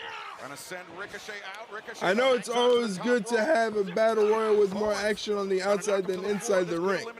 Who booked this crap? Tony Khan. Bowens eliminated as the Dynamite Diamond Battle Royal continues. All right, so now they're in picture. So whoever's on the outside hasn't been eliminated yet. They just exited the ring legally.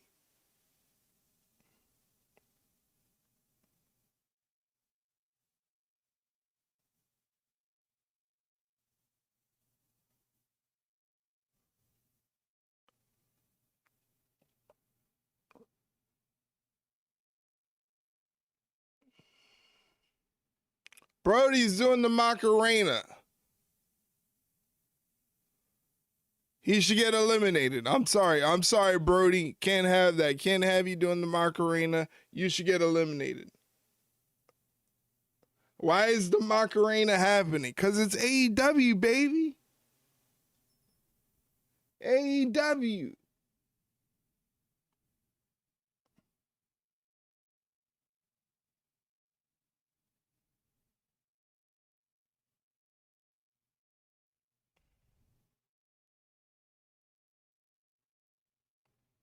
Corny is right. What Corny say?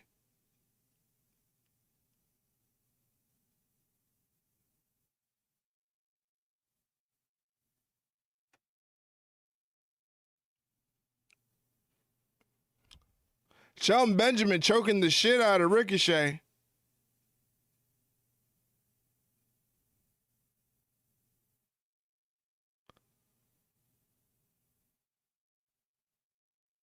GOA in the ring with Brodito. There's Leroy.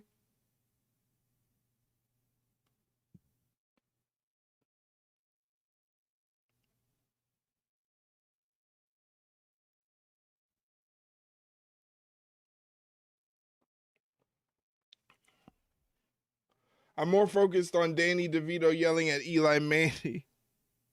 Oh my gosh.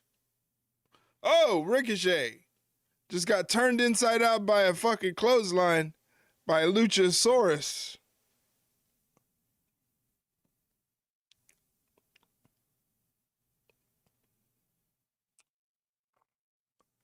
Brodito sent flying.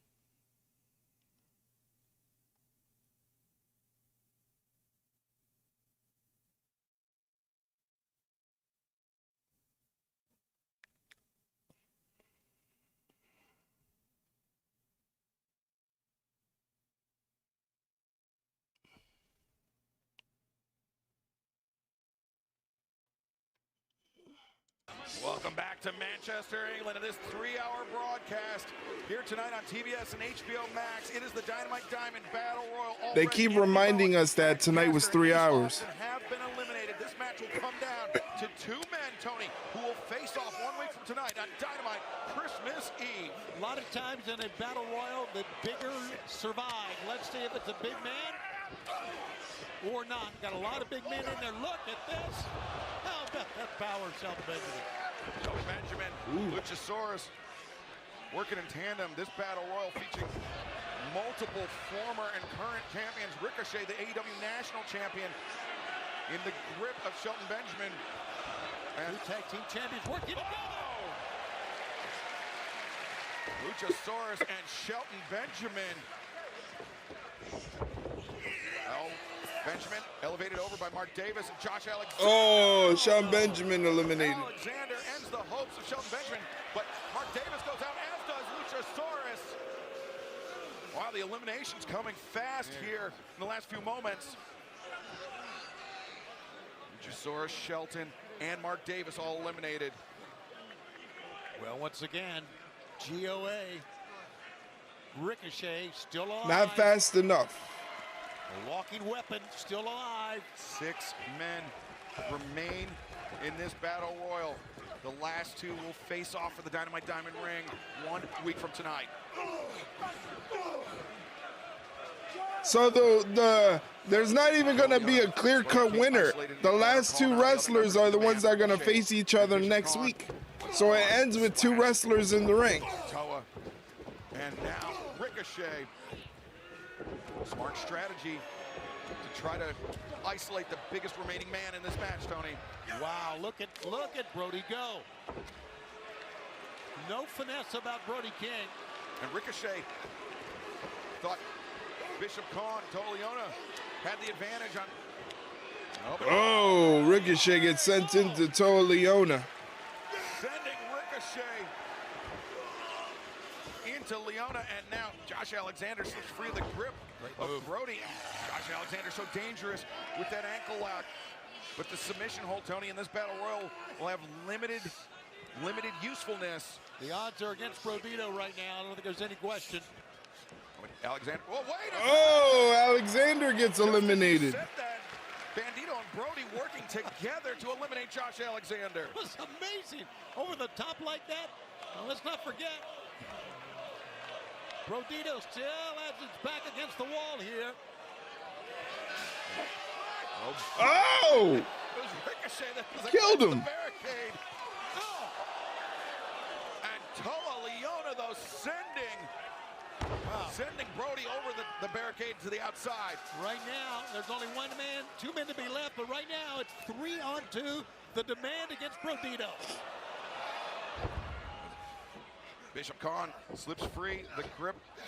Oh, Bandito. He's in trouble. Yeah, came perilously close to getting sent over the top as now Khan, fireman's carry, trying to send Bandito to the floor, but nope. Kiri staggers Khan back up, but Toa Leona, I'm not sure Bandito realizes it. Wait a second, Brody! Oh no, Brody sacrificed himself. Eliminating Toa Leona, but also eliminating himself. I hope Brody wasn't the plan to win. Only 3 men are left. The odds are still against Bandito. The deck stacked against one half the former AEW World Tag Team Champions, but Bishop Khan, the boot, and now powerbomb. No, Bandito. Bridging up, and there he goes. Trying to drag Bishop Khan out, but Khan, the strength. A lot of strength in Bandito as well. Wait a second, Bandito turns things around. Nope. Oh! Bishop Khan! Watch out, there, and that's it. They're the last two. The winners of this match and advancing to compete next week for the Dynamite Diamond Ring. The Yeah. Ring of Honor World Champion Bandito and the AEW National Champion Ricochet. Battle of the Champions. Coming down to these two men, this Dynamite Diamond Battle Royal. Ricochet, Bandito, 1 week from tonight, Christmas Eve. Who will control the Dynamite Diamond Ring? I don't know, I think that's kind of stupid. Well, Bandito overcame the odds. It was basically a 3-on-1. He made it work. And Bandito, how about that? Brody King sacrificing himself, his chances. Hands up if you remembered if Ricky had a championship. I did. Your winners. The new national championship. And Ricochet just moments ago. The last two men standing in the Dynamite Diamond Battle Royal. They will meet 1 week from tonight. Christmas Eve Dynamite for control of the Dynamite Diamond Ring. We thank you for joining us for this 3-hour broadcast. I'm Excalibur, joined by Tony Schiavone. We still have much more action here to come, including continued action in the 2025 Continental Classic.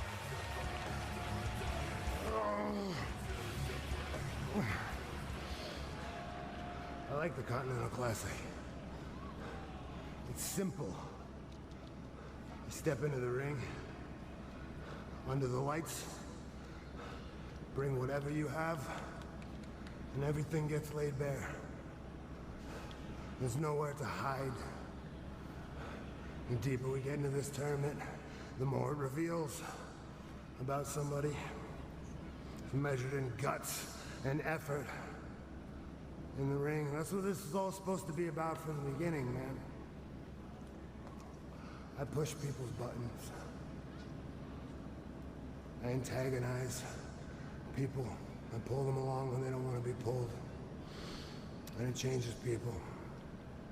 Some people react differently than others. Some people come on me harder. Some people become monsters like Kyle O'Reilly, who tries to pull my foot right off of my body. You got a Roderick Strong, better than he's ever been, 19 and a half minutes. 30 seconds away from being SOL in this tournament.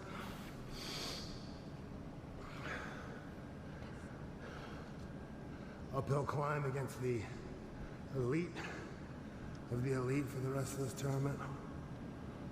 Whatever happens, happens. I just want to know that when it's over, I didn't leave any bullets in the chamber.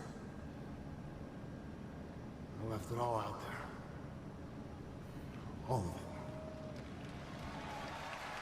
it. Yeah, sure. Jon Moxley's Sure, whatever you say, Mox. still alive by virtue of his victory earlier tonight by Roderick Strong. Whatever you say, And we wanna Mox. welcome our broadcast colleague Nigel McGuinness to the desk here tonight. Well, actually, before we do that, Nigel, let's go to the ring in Arcadiora. This is a Blue League match in the Continental Classic, set for one fall with a 20-minute time limit. Introducing first from wherever, Wayne, whatever, freshly squeezed orange. He is fighting Mascara Dorada. Mascara Dorada for the Continental Classic Blue League, I think. I think they're in Blue League. 3 points, which, let's be honest, he really needs. Orange Cassidy seated at 3 points, as is his opponent. A potential of 9 points left for these men in the tournament. Cassidy making his way to the ring in a way that only he can. We see the look. Yeah, Group Blue League. Blue League standings. Claudio Castagnoli, Konosuke Takeshita tied at the top with 7 points. Jon Moxley earning his 6th point earlier tonight. For both of these men, it really is do or die now. They've got to get out the gates. And his opponent from Mexico City, Mexico, weighing 167 pounds. He is the CMLL World Trios and historic welterweight champion, Mascara Dorada. Gentlemen, you're looking at 2 men coming off a big win. If momentum is anything, and I really do believe it means a lot in a tournament. Can't like see his this. mask. Both men have the momentum. His mascara run under the mask. Very funny. Very funny, Grandpa. Coming into a match with a victory most recently, but wasn't just a victory though with Orange Cassidy. Cassidy suffered significant damage to his back. Roderick Strong took it out of him, certainly, Oh my as gosh. Claudio had done prior. So 1-1. Past my bedtime. The back will hold up.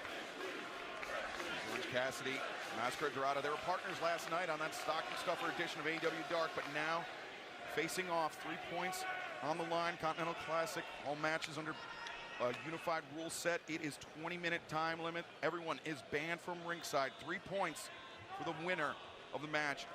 0 points for the loser. In the event of a draw, both men will take 1 point each.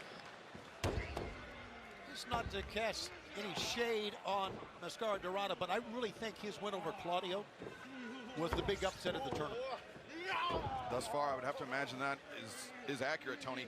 Dorada really surprising people. I mean, he's been turning heads in the United States with AEW for the better portion of this year, and what a way to cap off the year for him.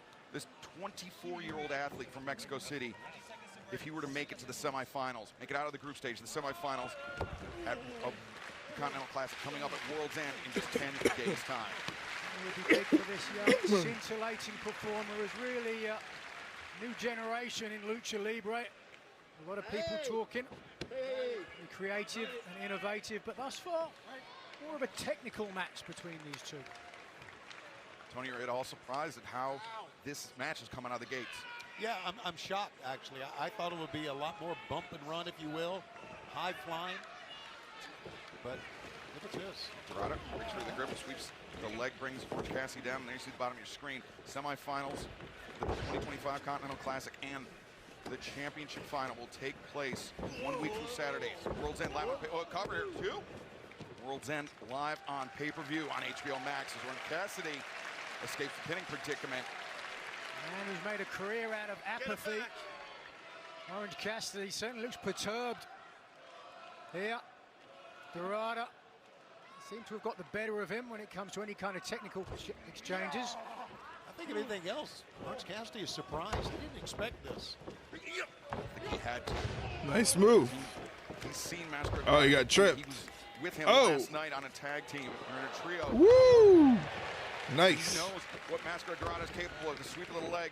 Dorada taken down by Orange Cassidy. And both men separate as this match in the Continental Classic continues. Don't go anywhere. 12 teams. All right. Once again, got to plug it all night tonight. Let you know that there is a new episode of the Ringside Rundown podcast available right there. That is a Spotify link, but it's on all podcast platforms and on YouTube. So check it out if you get a chance. If you like wrestling podcasts, I'm sure you'll enjoy the Ringside Rundown podcast. We come out with a new episode every week. So hit that subscribe button so you never miss an episode. We'll drop one every week for you guys to listen to. A lot of them are question and answer based. Some of them are recap and preview episodes of PLEs and certain pay-per-views, which is the next one going to be a preview of the World's End pay-per-view. That's going to be happening next Saturday. So we're going to be covering that. Hopefully you guys check it out.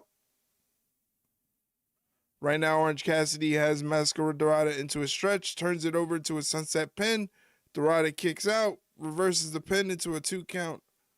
This has been very back and forth. Very back and forth.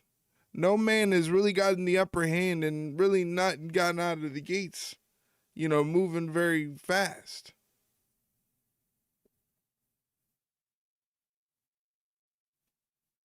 Just real graps. Yeah, exactly. Just real graps.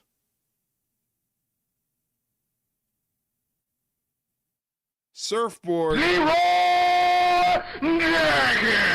He's back there already comfortable. Lucky him. He doesn't have to worry about any of this. He's comfortable already in bed.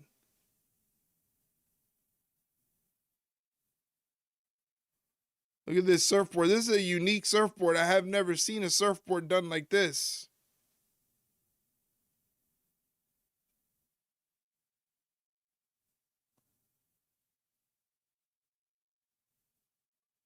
Camel clutch. Very old school wrestling match right now going on. Got a camel clutch.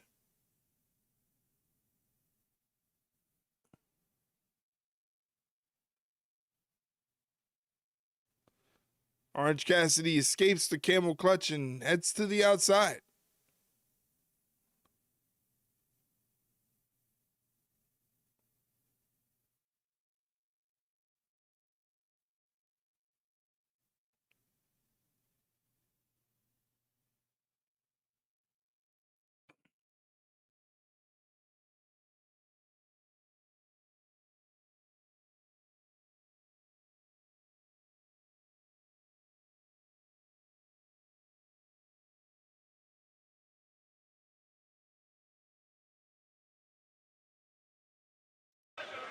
Welcome back to this 3-hour broadcast. We are in the midst of a blue league Yes, battle. it's been 3 hours, almost. Masquerade Dorada, Orange Cassidy. It's been 2 hours and 3 points. They would love to tie John 20 Moxley minutes. in second place with 6.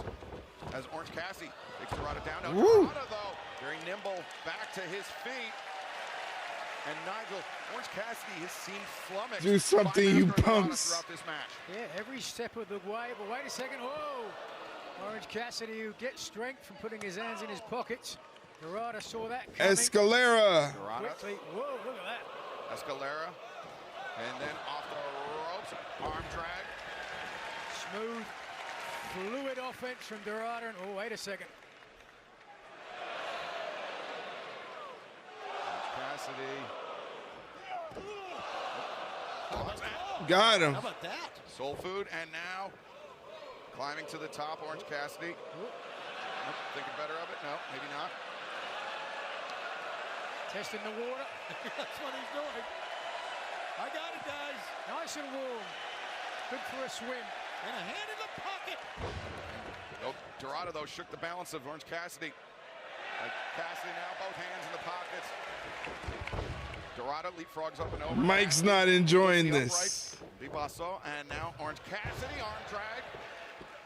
The hands in the pockets of the drop kick sends Dorado to the floor, crashing to our desk. Fans want him to go. The fans here want him to dive. Don't listen to them. Orange Cassidy on the move, and elbows to Asita, but Dorado comes back. He just kind of body blocked him on that. Incoming! Dorado, the tope, and Orange Cassidy into our desk. Almost knocked down the Continental belt. Watch out. The tilt-a-whirl backbreaker on the injured spine of Orange Cassidy. Disaster for Cassidy. Oh! Shooting star press off the apron. This kid is only 4 years in the wrestling business. Is that amazing what he can do? Rapid ascension. And the young man has the talent, the motivation. Just stomp on his head. Jesus. Dorado, he can move up the ranks quickly. And this fantastic crowd joining us tonight in Manchester. Nice crossbody. Wait a second, Dorado, the cover. The crossbody very nearly moved Mascara Dorado up to tie for second place in the Blue League of the Continental Classic. This crowd, I was going to say, having a tough time choosing between Orange Cassidy and Mascara Dorado. The back gave weight, yeah. The beach break, but Orange Cassidy, the back, preventing him. And power slam. He stole a move from Shane Strickland. Nigel. Right on point. Here's a cover. Cover made. Near leg was hooked. And the kick out. You see the bottom of your screen, the standings. Konosuke Takeshita, Claudio Castagnoli, by virtue of their draw this past Saturday at Collision in a fantastic battle. They sit tied atop the Blue League table with 7 points. Orange Cassidy, sunset flip. Dorado rolls through to his feet, returns Cassidy to his, and now Dorado. The lift, and Orange Cassidy slipped free. Dorado tried to hang on to the leg, couldn't get it, but Cassidy comes through. No, not the DDT. Dorado nice. Based himself, and he avoided the DDT now. Oh, he didn't avoid it that time. Staying with it. Great job, Orange Cassidy. I believe he didn't avoid it that time. Is out of the arsenal tonight because that lower back. He's got to come up with something else. Maybe try to measure him for the orange punch. Let's see if he can do it.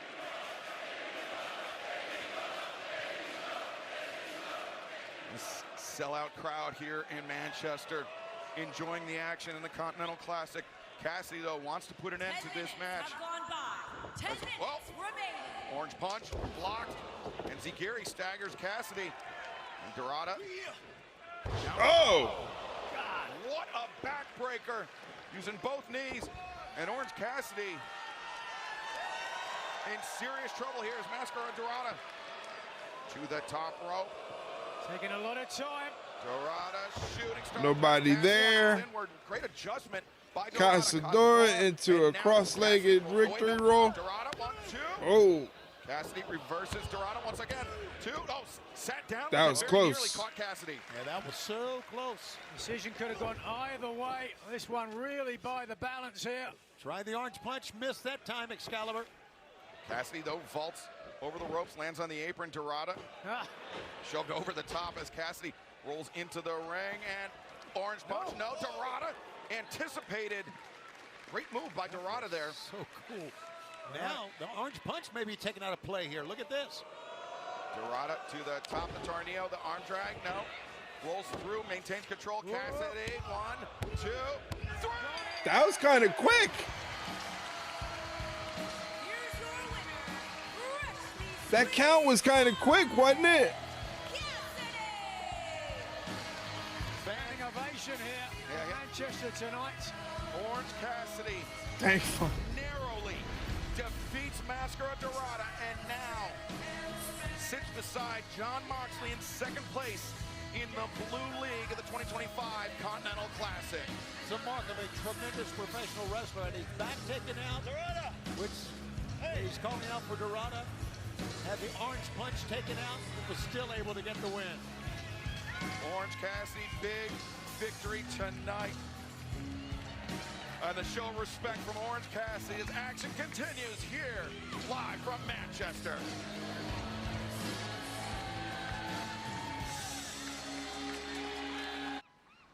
Oh my gosh. These shows are killer, man. These 3-hour AEW shows are killer. I'm waiting for it to be done and over with.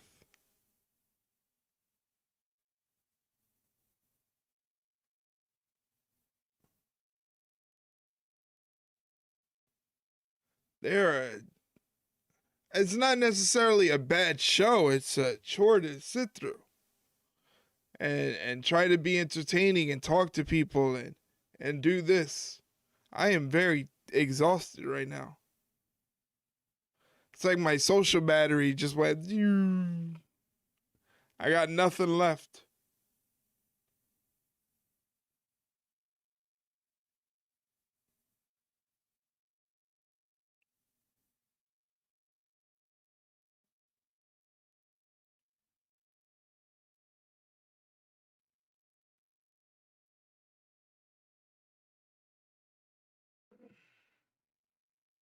Check out the TikTok if you get a chance.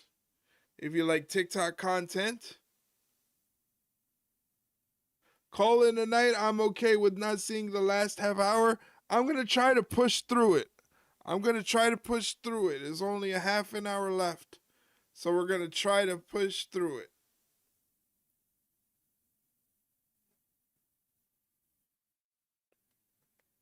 It's just, ugh.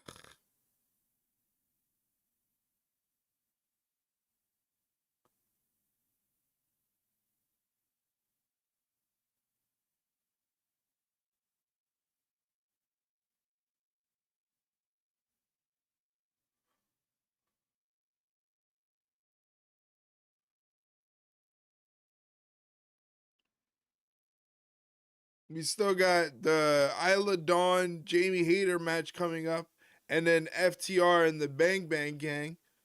So that should take up a pretty good chunk of time.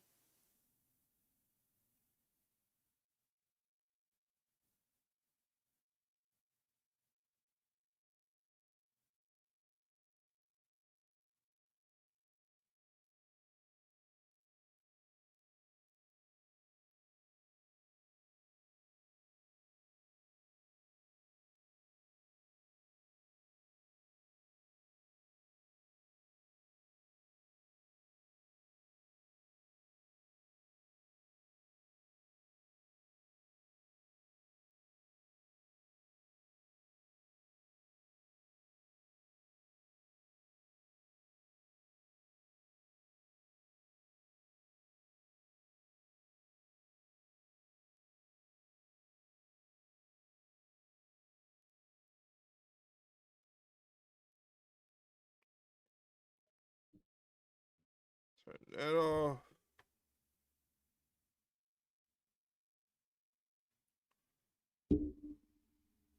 Tonight, you ladies worked well, but does this win avenge your loss in that tag title tournament? Avenge our loss? What type of question is that? Hey, be nice to the minion, girl. Be nice to the minion. No, you should be asking, how does it feel to pin one half of the tag team champions? You know, it felt great, Lexi. Thanks for asking. You know, Willow and I, we have a lot of history together. And so do I. I have beaten Willow time and time again. But you know what's even better? I have a great idea. What's that? World's End is around the corner. And the way I'm seeing it is Mercedes Moné and the forever ROH champion, Athena, versus those hussies of wrath for the AEW Women's World Tag Team Championship. I love the sound of that. And TK, you better make that happen. You know what? Since we are, giving out challenges, how about I give out an opportunity to a nice little local here in Manchester for Collision on Saturday. Since I am a global champion, a global icon, Ultimo Monet, the CEO of the UK, I'm going to put up my British championships on the line, and it's going to take a Christmas miracle to beat Me. You know what? As long as you lock in at World's End, I don't care what you do. Lock in, girl. I am Alex Monet. Who the hell? Where are you going? Lexi, I gotta go. A big challenge Okay. thrown out. The AEW Women's World Tag Team Champions by Athena and Mercedes Moné. But right now, let's return to the ring in Archiora. The following contest is scheduled for one fall. Introducing first from Southampton, England, Jamie Hayter. Jamie Hayter, in 10 days' time, will challenge Chris Statlander for the AEW Women's World Championship. World's End live on pay-per-view on HBO Max. Absolutely.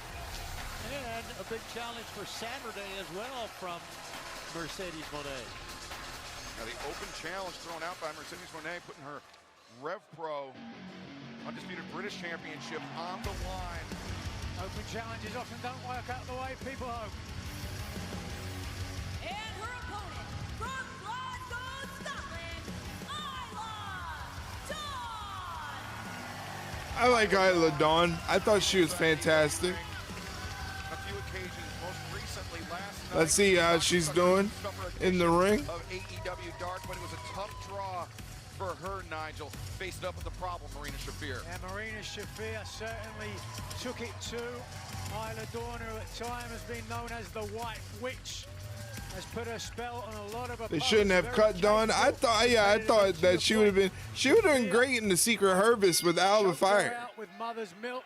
and Piper. I thought she would have been a great fit for the Secret Harvest. Former AEW Women's Champion. It'll be a tough night. Crashing like you've hit a wall after your energy drink? Break through with iDrink, the clean, crash-free productivity drink that enhances focus and stamina without caffeine or stimulants. Order now at iDrink.com or Amazon. I need some iDrink. Send me some iDrink. 15% off. These two ladies both here from the UK, very, very, very fired up about being in Manchester here. Big moment if Isla Dawn can get this win over Jamie Hayter. Yeah, kind of meet in the middle here in Manchester. Some ginger on ginger violence. And Isla Dawn from Glasgow, Scotland. Has the reversal and bypass, turning Isla around and coming in the high boot. Jamie Hayter got to stay focused. Last week on Collision, rather, she and Statlander put down the challenge of the Sisters of Sin, and then afterwards, Statlander made good on the promise to set up a match for the title. Isla Dawn looking good in this match so far. Look at Jamie Hayter try to get back in the ring. Big kick. Isla Dawn with the upper hand. Jamie Hayter fighting from behind as this match continues. Would you?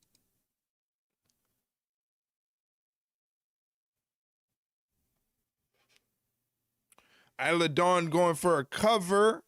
Jamie Hayter kicks out at 2.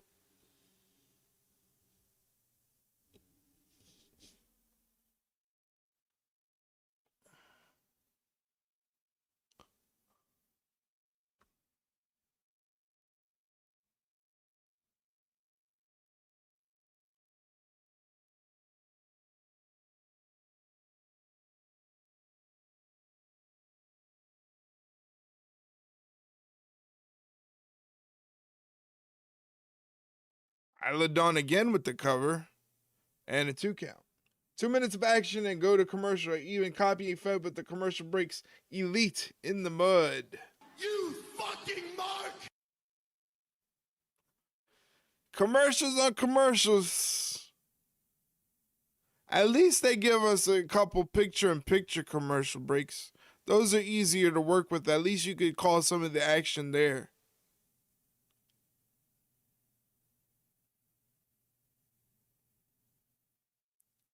But again, Isla Dawn looking pretty good in this match.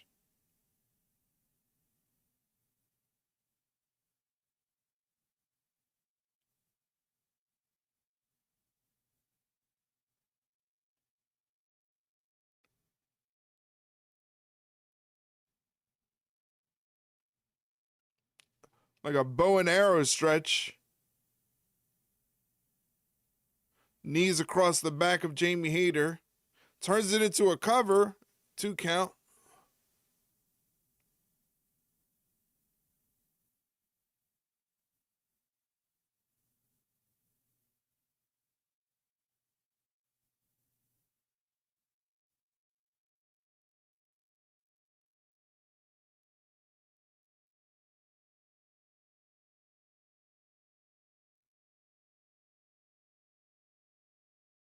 Maybe Dawn will pick up a quick win so Elite can copy Fed's developmental like Hale's botched win last night. Yeah, that's been the big topic of discussion, that whole situation over on NXT. Looked kind of crazy, man.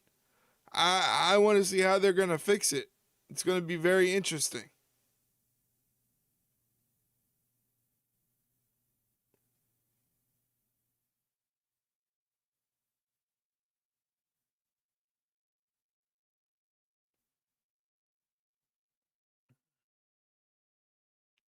Isla Dawn with the cover. Jamie Hayter kicks out at 2.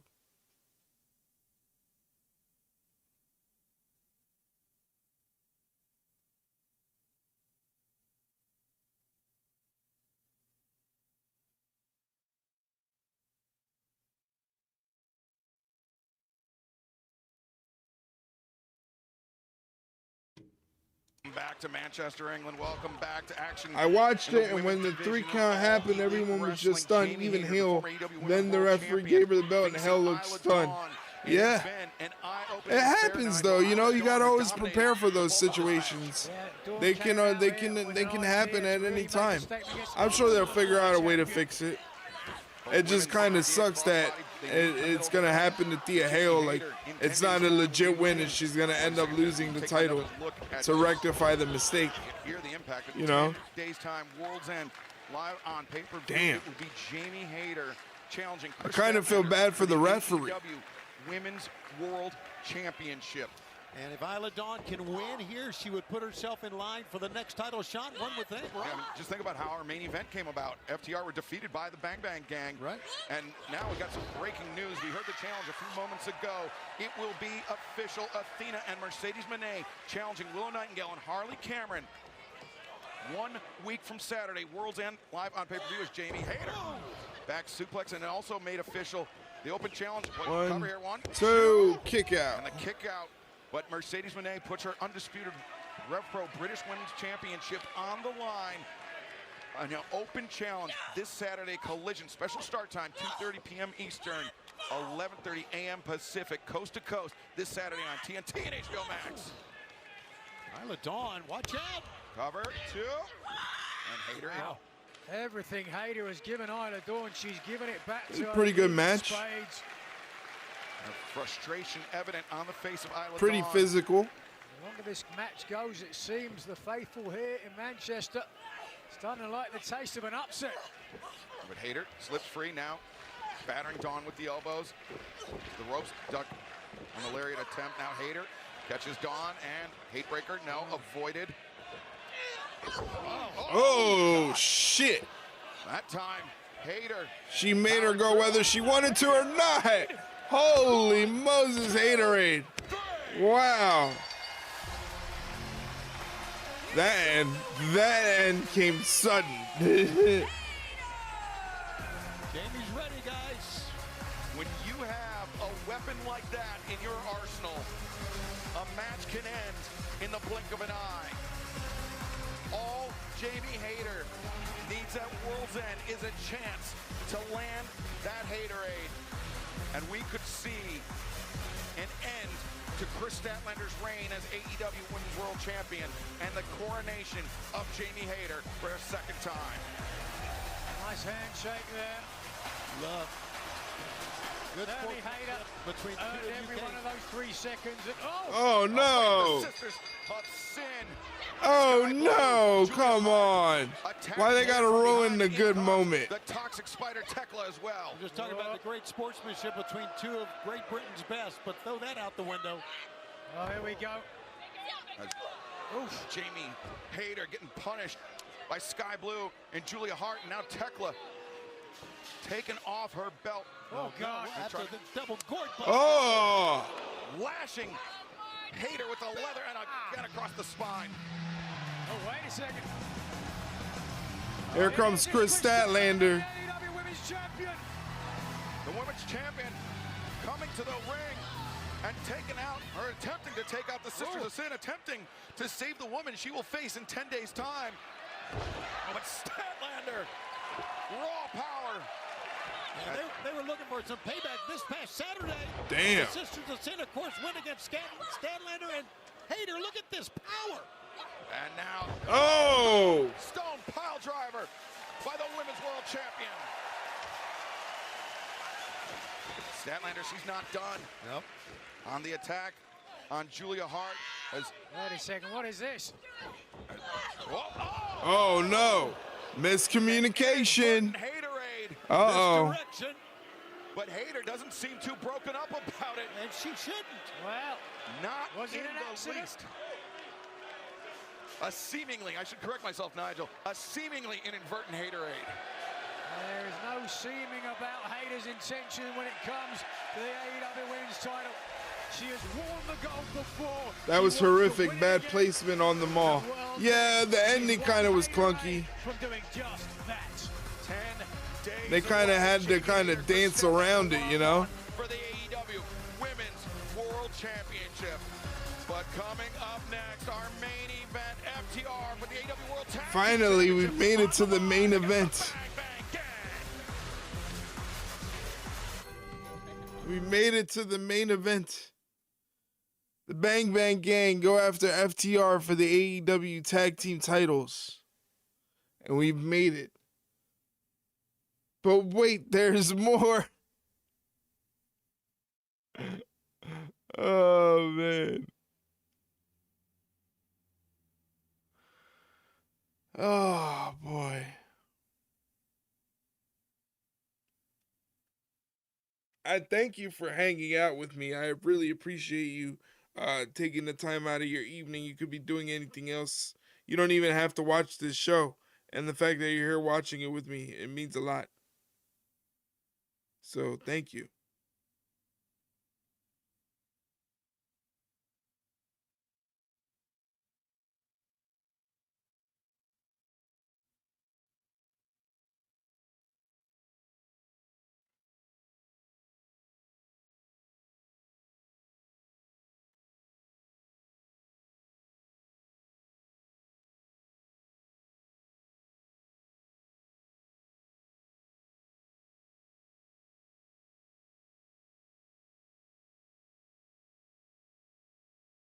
They're still talking about the Thea Hale botch.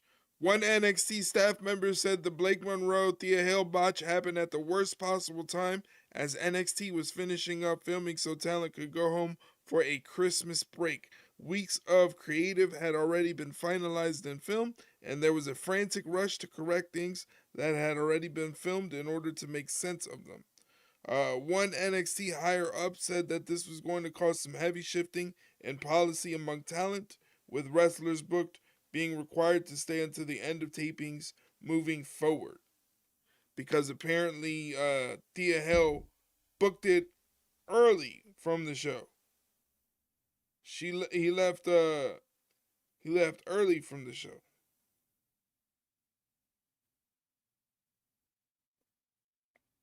So interesting. Gives you an excuse to have a cigar while watching your stories. There you go.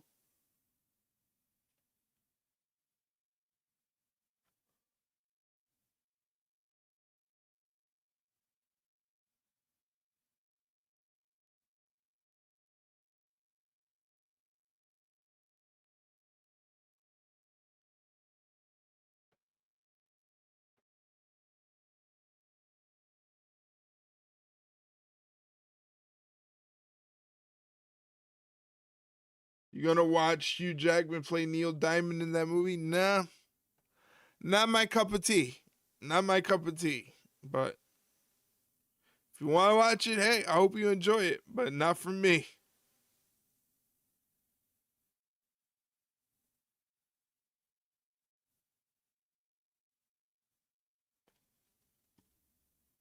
World Tag Team Championship be on the line in our main event here tonight from Manchester.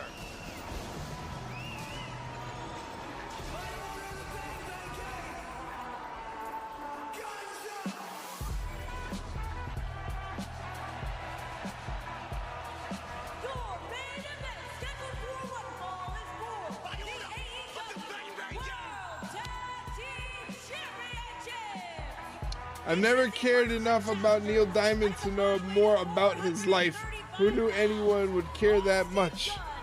Yeah, it's not for me. It's not for me, but hey.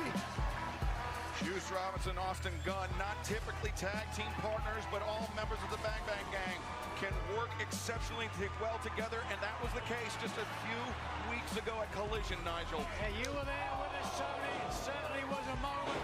FTR gave the Bang Bang Gang absolutely everything, but then when FTR got the upper hand, bang, the right hand, slamming down Dax, and a huge upset with a victory over the then 10-time World Tag Team Champions when they became AEW World Tag Team Champions for the third time.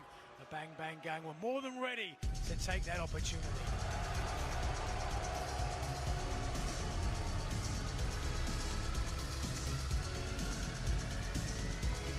And their opponents, accompanied by Stokely from Asheville, North Carolina, at a combined weight of 443 pounds.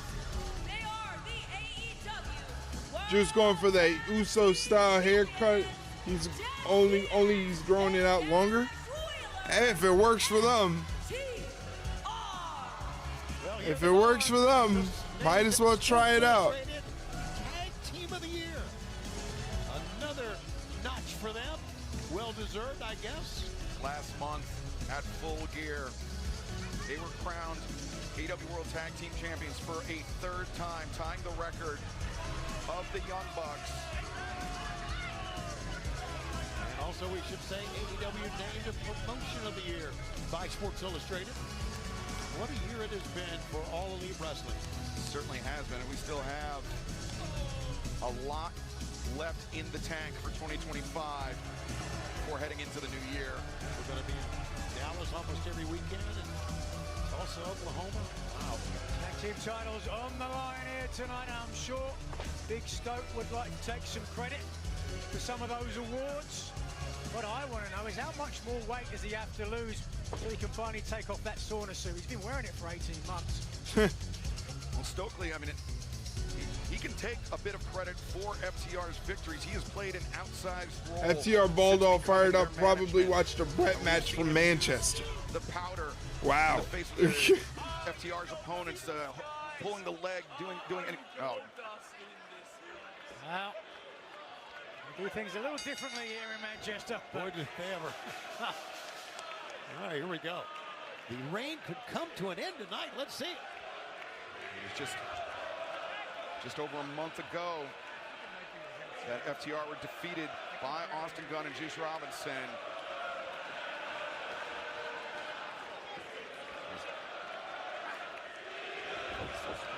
Now, Cash Wheeler behind, the mocking spank to Austin Gunn. Slow start to this main event matchup, but that's no surprise. I mean, it was just about 2.5 years ago, Nigel, that FTR spent nearly a full hour in the ring with Juice Robinson and Switchblade Jay White. Yeah, in the early days of Collision, it was one of the matches that put the brand on the map, no question about it. A lot of people Nice reversal. The caliber of FTR. I'm surprised after that performance it took them that long to wear tag team title gold again. Austin Gunn sent to the Oh, what a leapfrog. Drop down. Shoulder block. By Austin, though. Great explosion off the ropes by Austin, man. Learning how to hit the ropes, Nigel. Tag to Juice Robinson. It's not easy to do, but Austin really got some momentum that time. Yeah, this young man, he's like the Energizer Bunny. Full of energy. Hold on a second. No tag able to be made there. That's out of the corner, though. Doesn't have his hand on the top rope, so won't be allowed anyway. Referee Paul Turner drawing the assignment for this match is now trying to drag Cash Wheeler over to FTR's corner so Dax can make a tag. And now the gouge of the eyes behind the referee's back. Paul Turner. Oh, he gouged the eyes. Admonishing Dax Harwood, and that allowed Cash to turn things around. There's the chant for Juice going up. Very creative chants here in England. Have you noticed that, boys? Yes, I have. It's been quite an experience for us to be here. Every day or all day long, people have been calling Stokely Hathaway. It sounded like they were calling a runt, but something might have been with the accent. James Blunt, perhaps. Oh, okay. Yeah. I don't think it was either one of those, but take a look at this. Swing and a miss, and Dax coming out, and now the roll-up shoot. Juice. Juice springboard. Nice. And that one, two. A perm mullet is a big Nervines breaks it up. Manhattan drop. A perm mullet. Juice. Sent. Cash to the outside. It's not that bad. Stokely arguing once again with Paul Turner. Stokely knows what he's He doing. kind of looks like Leroy a little bit. It looks like what Leroy's rocking. Sweep of the leg by Cash Wheeler on the outside. FTR using the diversion very effectively. Again, behind the officials' back. It's classic tag team wrestling. But speaking of, Austin saving Gunn. Robinson. Yeah, saving his partner, and now in the corner. No, but Juice Robinson off the top. Big cross. He's got Pillman 1989 look. Yeah, there you go. That works. Hammering FTR with those right hands. That works. Austin Gunn has some guns, if you will, and he has a very, very lethal right hand. Whoa, what a catapult. Over the top as our main event for the AEW World Tag Team Championship continues. Don't go anywhere. Starting Friday. All right, commercial break, picture in picture. We see the Bang Bang Gang here. FTR is on the outside trying to get some rest, trying to recuperate. Austin Gunn runs Stokely off, rolls Cash Wheeler back into the ring, starts peppering him with these jabs.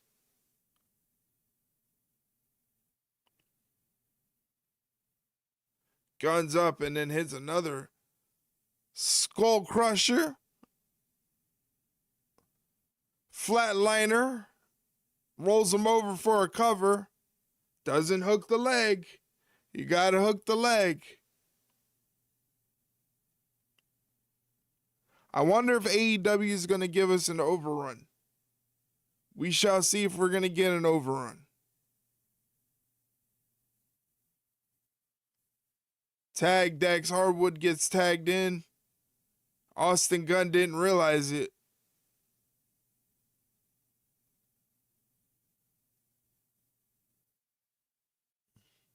I fucking hope not. I don't know. It's AEW.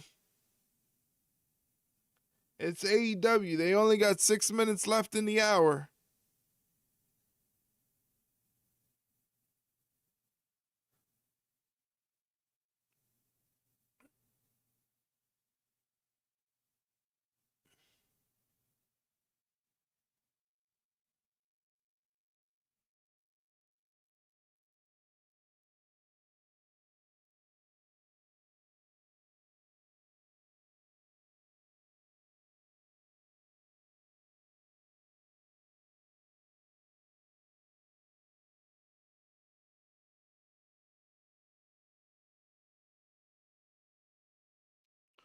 Austin trying to get to his tag team partner to get a tag. Dax is not going to let it happen. Cutting him off.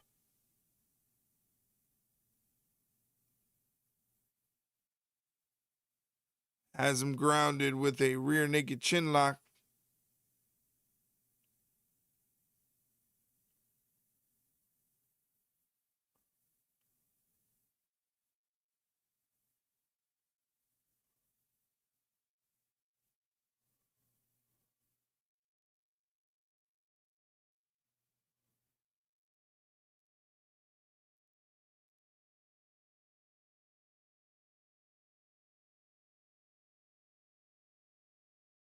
Austin creates some separation, but it's only short-lived as he gets caught up in an ab stretch. And he's far away from his tag team partner. Contrary, FTR are working together behind the referee's back. The referee doesn't even see it happening.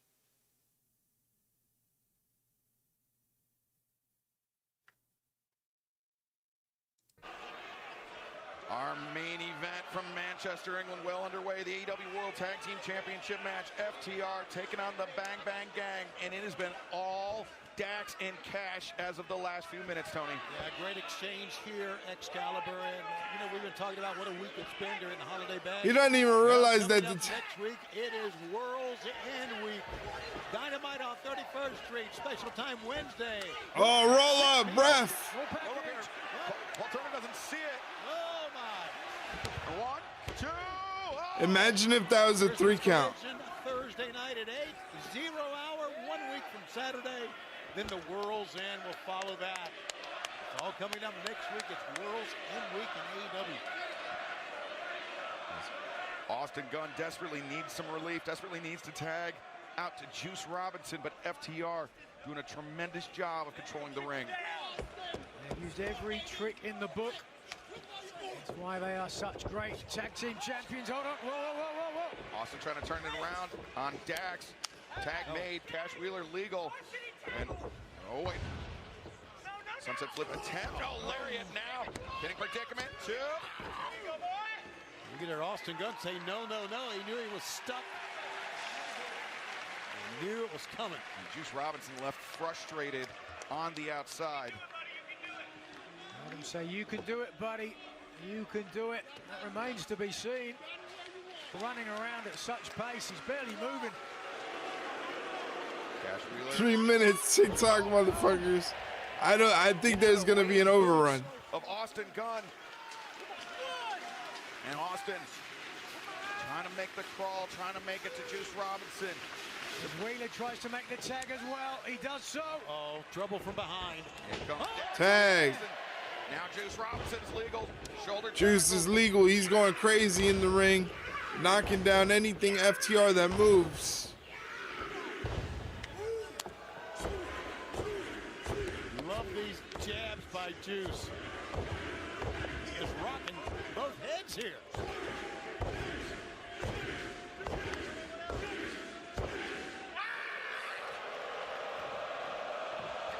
Damn. Oh, yeah, I don't know about Juice. Okay, Juice Robinson. Very good. Juice Robinson spine buster on Cash Wheeler. Dax swing and a miss. And now Juice spine buster right in the middle of the ring. 1, 2. Oh. Lovely deep stack there from Robinson, making Dax expend more energy kicking out. There's Juice Robinson that pinned Dax Harwood last month to earn that victory. Can he do it again? He was just looking for the same move, but Wheeler, one step ahead, he realized did not want to let that get out the gun. Yeah, once again, they are so crafty. Tag team champs, as a tag team. They're going for it. Look at this. Austin Gunn. Uh-oh. The tackle, the roll up. It's in tight. 1, 2. Woo! That was close. Photo finish there. Or very nearly as Dax Harwood. Way to enforce the 5 count, ref. Fuck's sakes. Yeah, you know these refs aren't following the rules. Stokely's panicking here, guys. Oh. Juice catching a hand of Stokely. And there's that powder. We've seen him employed before, but now. Uh-oh. This could be it. New champion. Ooh. So close. Oh, my. No. Oh, look at this. Now look on the face of Juice Robinson, a wry smile for a second. He realized how close he had the champions to being beat. I think Dax knows it as well. Juice Robinson with both Stokely and Cash Wheeler on the floor. Perhaps the path is clear for him to pin Dax Harwood once again for the Bang Bang Gang to become the 19th AEW World Tag Team Champions. But it's biting away at the bridge of the nose. And oh, wow. Austin got that energy back quick. Austin Gunn. Ref, you got to get one of these guys out of here. World Tag Team Champions. Will he and Juice Robinson be the next champions? Superplex. Can he hit the splash? He does. Juice hits the splash. 1, 2. Oh. Cash hits the splash, but on the wrong man. Oh, the famouser. And now Juice Robinson covers. 1, 2. Oh, Kick out. Dax, the great escape. Oh, my God. Twice in a row, Dax barely got out of it. Just getting frustrated, as you can see. But he's got to get beyond that. Because the Bang Bang Gang, 2 occasions, a hair's breadth of becoming the new AEW World Tag Team Champions. Oh, look on the outside. On the outside, Austin Gunn charging. Oh! Jesus Christ.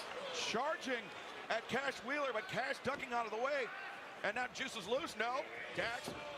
Oh, sends Juice shoulder first into the ring post. And there's nobody in the corner for Juice Robinson to tag out to. Well, the communication was made. Here we go. In the name of the Father, the Son, and the Holy Austin Gunn. Austin Gunn. Oh! Off night at the office for Cash Wheeler as the Shatter Machine. Nobody's there for the Shatter Machine. And now Juice.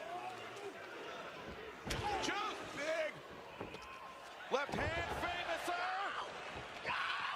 And Juice Robinson makes the cover. 1, 2, 3. No, foot on the rope. Paul Turner's waving it off. The ref saw the foot on the ropes as he hit the count. The foot got on the rope at the last possible moment. Wait a second. The Bang Bang Gang think they've got it. But this match. This match will continue. FTR. Overrun. Off the gun. Oh, shot block on Juice Robinson. And now FTR. What are they doing here? Holding up the leg, figure 4. And the to the inside of the knee. That's gotta suck. That is a devastating attack on the leg of Juice Robinson. They have hobbled Juice Robinson. Oh! And now wrenching back. Reverse figure 4. Remember, Juice, that injury kept him out for quite a while. A fact not lost on FTR. Punishing Juice Robinson. His back is against the rope. Or back is against the wall. And no choice but to Damn. tap out. Damn. Pretty good match.